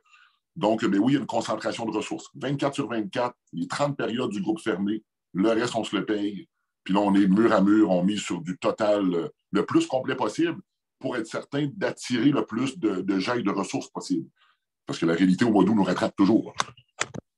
Donc, il y avait 5 écoles et chaque école avait ses recettes. Hein. Donc, dans certains cas, ils n'ont pas attribué 100% des périodes d'enseignement ressources au premier cycle. Mais l'idée, c'est quand même d'avoir un groupe intensif par rapport à ça.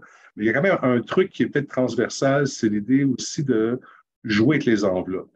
Souvent, on a des enveloppes budgétaires pour aider l'échec scolaire, pour aider lutter contre le redoublement, lutter contre les élèves en difficulté, les élèves plans d'intervention, la persévérance scolaire. Mais à chaque fois, on s'adresse toujours aux mêmes 20-25% d'élèves. Et donc, parfois, on va engager 5, 6, 7, 8 personnes différentes ou créer 5, 6 dispositifs différents qui s'adressent à chaque fois à toujours notre groupe d'élèves en difficulté. Donc, ce qui a été travaillé avec Marc dans l'absolu, parce que Marc est allé dans une notion un peu plus totale, ça veut dire qu'on va fusionner ces enveloppes-là parce qu'on va accorder le service directement aux élèves. Donc, les élèves ont du co-enseignement, ont une ressource spécialisée 24 heures sur 24, en quelque sorte, dans ces groupes-là. Donc, c'est ça qui peut transformer. Et aussi, pour dire, c'est que vu qu'on est en inclusion scolaire, l'idée aussi, c'est de faire bénéficier ces ressources-là à l'ensemble des élèves et pas juste aux élèves en difficulté. Dans les classes de co-enseignement, si je prends le cas de l'école de Marc, où tous les élèves en première et deuxième secondaire ont tous du co-enseignement, ça veut dire que Marc-Étienne, le très bon élève, ou Bianca, la très bonne élève, bénéficie aussi de l'inclusion et fait bénéficier de sa présence les moins bons élèves. On est dans l'hétérogénéité, mais comment gérer cette hétérogénéité-là? Pas dans une question de gestion difficile, non. Comment c'est un bénéfice pour l'école d'avoir cette hétérogénéité-là?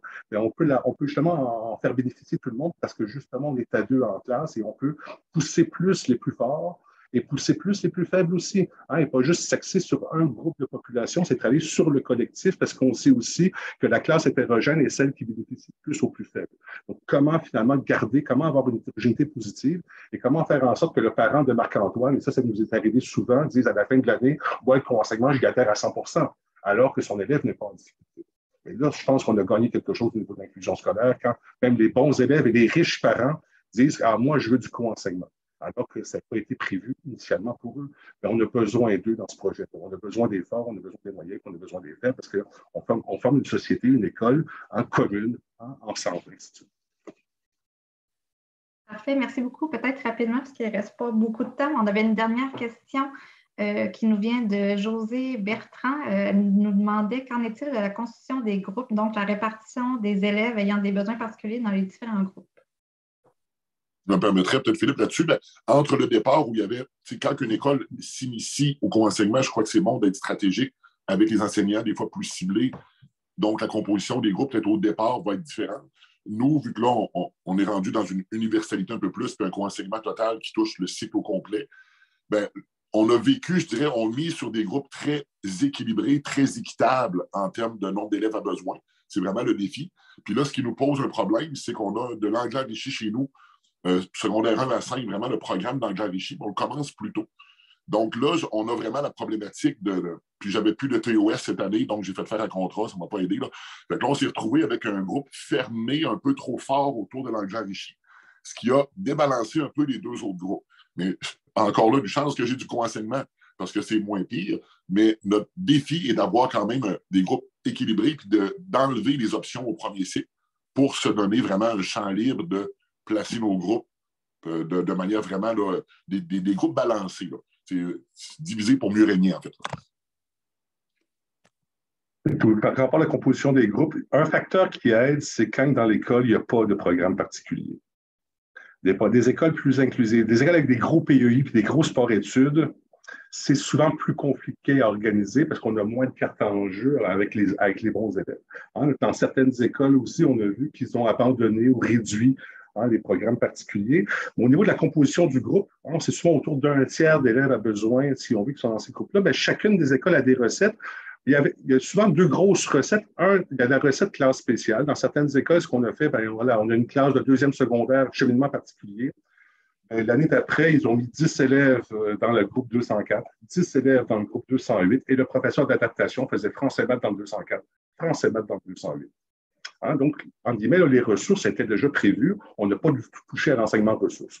Dans la même école, bien, ce qu'ils ont fait en première secondaire, bien, là, ils ont utilisé l'enseignement ressources pour avoir temps plein français, temps plein maths dans une seule classe avec un tiers d'élèves en plus grand besoin.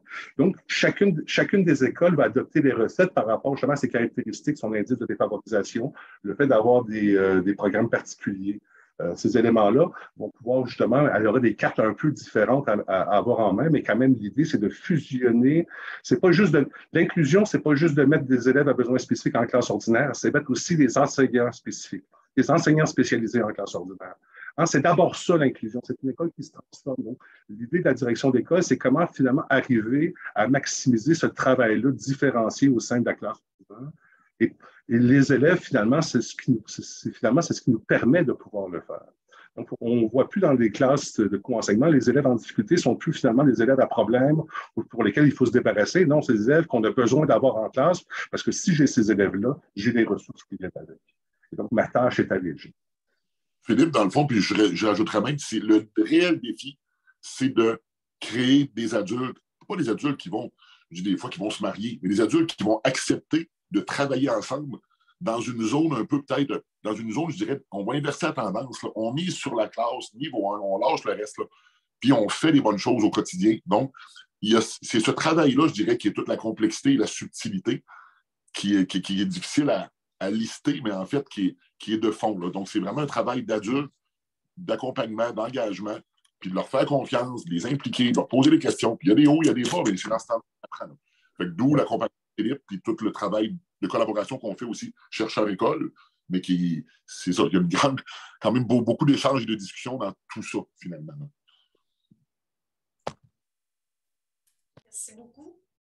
Ça prend la période de questions est est maintenant terminé. Encore là, on a eu beaucoup de messages vous remerciant ou la présentation, le projet comme tel, ce que vous avez présenté était très inspirant.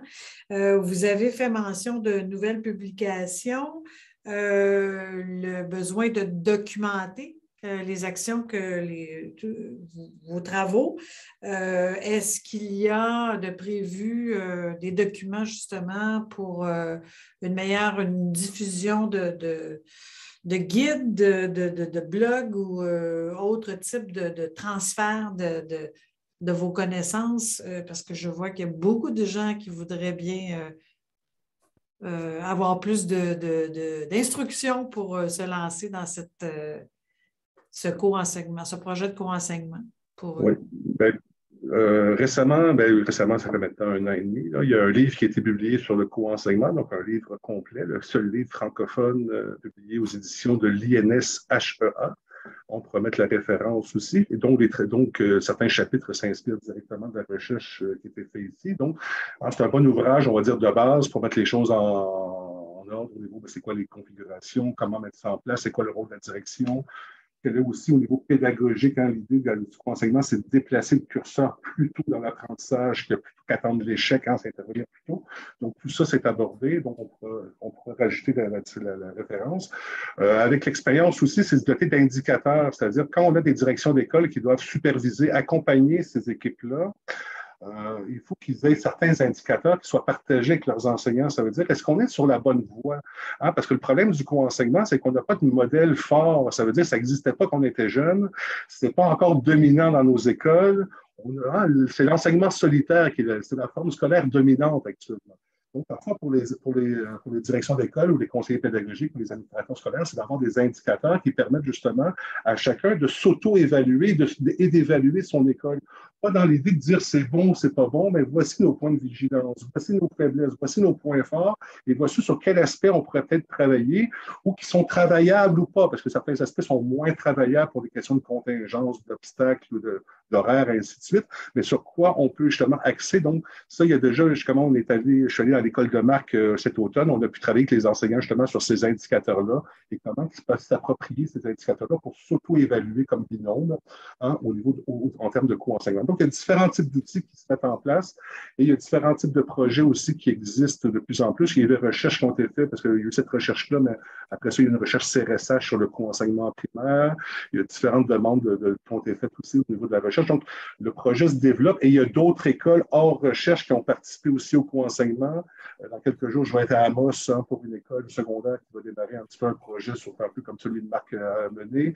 Donc, il y a plein d'écoles qui développent aussi. Mais voilà, il y a un livre, il y a des outils, il y a des articles.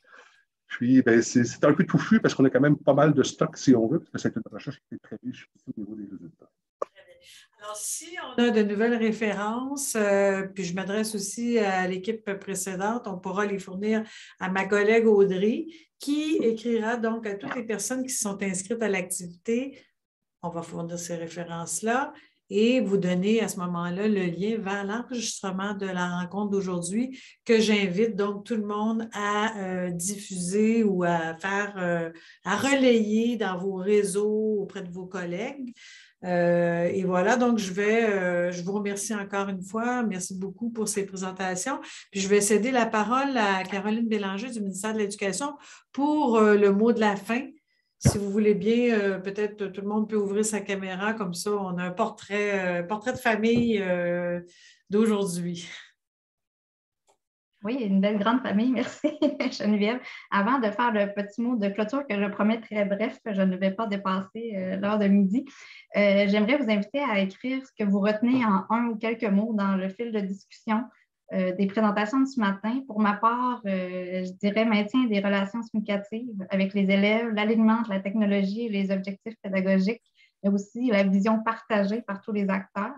L'importance de la culture et de la collaboration, ça revenait autant dans les deux projets. L'accompagnement, donc l'accompagnement personnalisé, le dispositif de co-enseignement qui est inclusif, donc qui est bénéfique un peu pour tous les élèves, qui agit comme un levier préventif pour répondre à des besoins diversifiés, qui favorise notamment un environnement bienveillant. la coprésence active et une gestion commune qui permet une intervention rapide. Et j'ai retenu faire mieux, que M. Tremblay a dit tantôt. Donc, si jamais vous le désirez, juste écrire quelques petits mots-clés dans le fil de discussion. Je voudrais terminer avec ça si certains l'osent le faire. Donc, pour le petit mot de la fin au nom du MEC, évidemment, j'aimerais tout d'abord remercier Geneviève et Audrey du Fonds de recherche pour l'animation et l'organisation de cette activité-là d'aujourd'hui, qui je crois est très importante pour favoriser l'appropriation des résultats des recherches dans les milieux. Je veux également remercier chaleureusement M. Tremblay et Mme Lauzon et bien sûr leurs équipes pour leur grande générosité à avoir partagé avec nous les résultats de leur projet de recherche. On souhaite évidemment que ces résultats-là puissent avoir des retombées au sein du ministère, mais aussi dans le réseau. Puis on a pu voir que ça suscitait déjà beaucoup de réflexions et de commentaires et de questions, mais beaucoup d'enthousiasme aussi. Donc, voilà. Mille merci aux participants, évidemment à vous. Vous êtes près de 450 personnes aujourd'hui à vous être inscrits, donc c'est quand même un bon taux de participation. C'est très apprécié. Ça témoigne en fait d'un réel intérêt pour la recherche en éducation. Donc, moi, je salue votre curiosité, puis par le fait même, en fait, votre engagement à la réussite de nos élèves et de nos étudiants au Québec. Finalement, je rappelle que tous les participants inscrits aujourd'hui à l'activité recevront par courriel l'annonce du dépôt sur le site de la chaîne YouTube du Fonds pour visionner l'activité. Puis aussi, en plus des activités de transfert, en fait, des outils de vulgarisation des recherches financés par le ministère sont disponibles, offerts gratuitement. Si vous voulez être tenu informé de l'apparition de ces outils et des prochaines activités de transfert, je vous invite à envoyer un courriel à InfoTransfert pour vous inscrire à l'infolette. Audrey, je crois, je ne sais pas si elle l'a déjà mis, mais elle va le mettre l'adresse d'InfoTransfert dans le fil de discussion.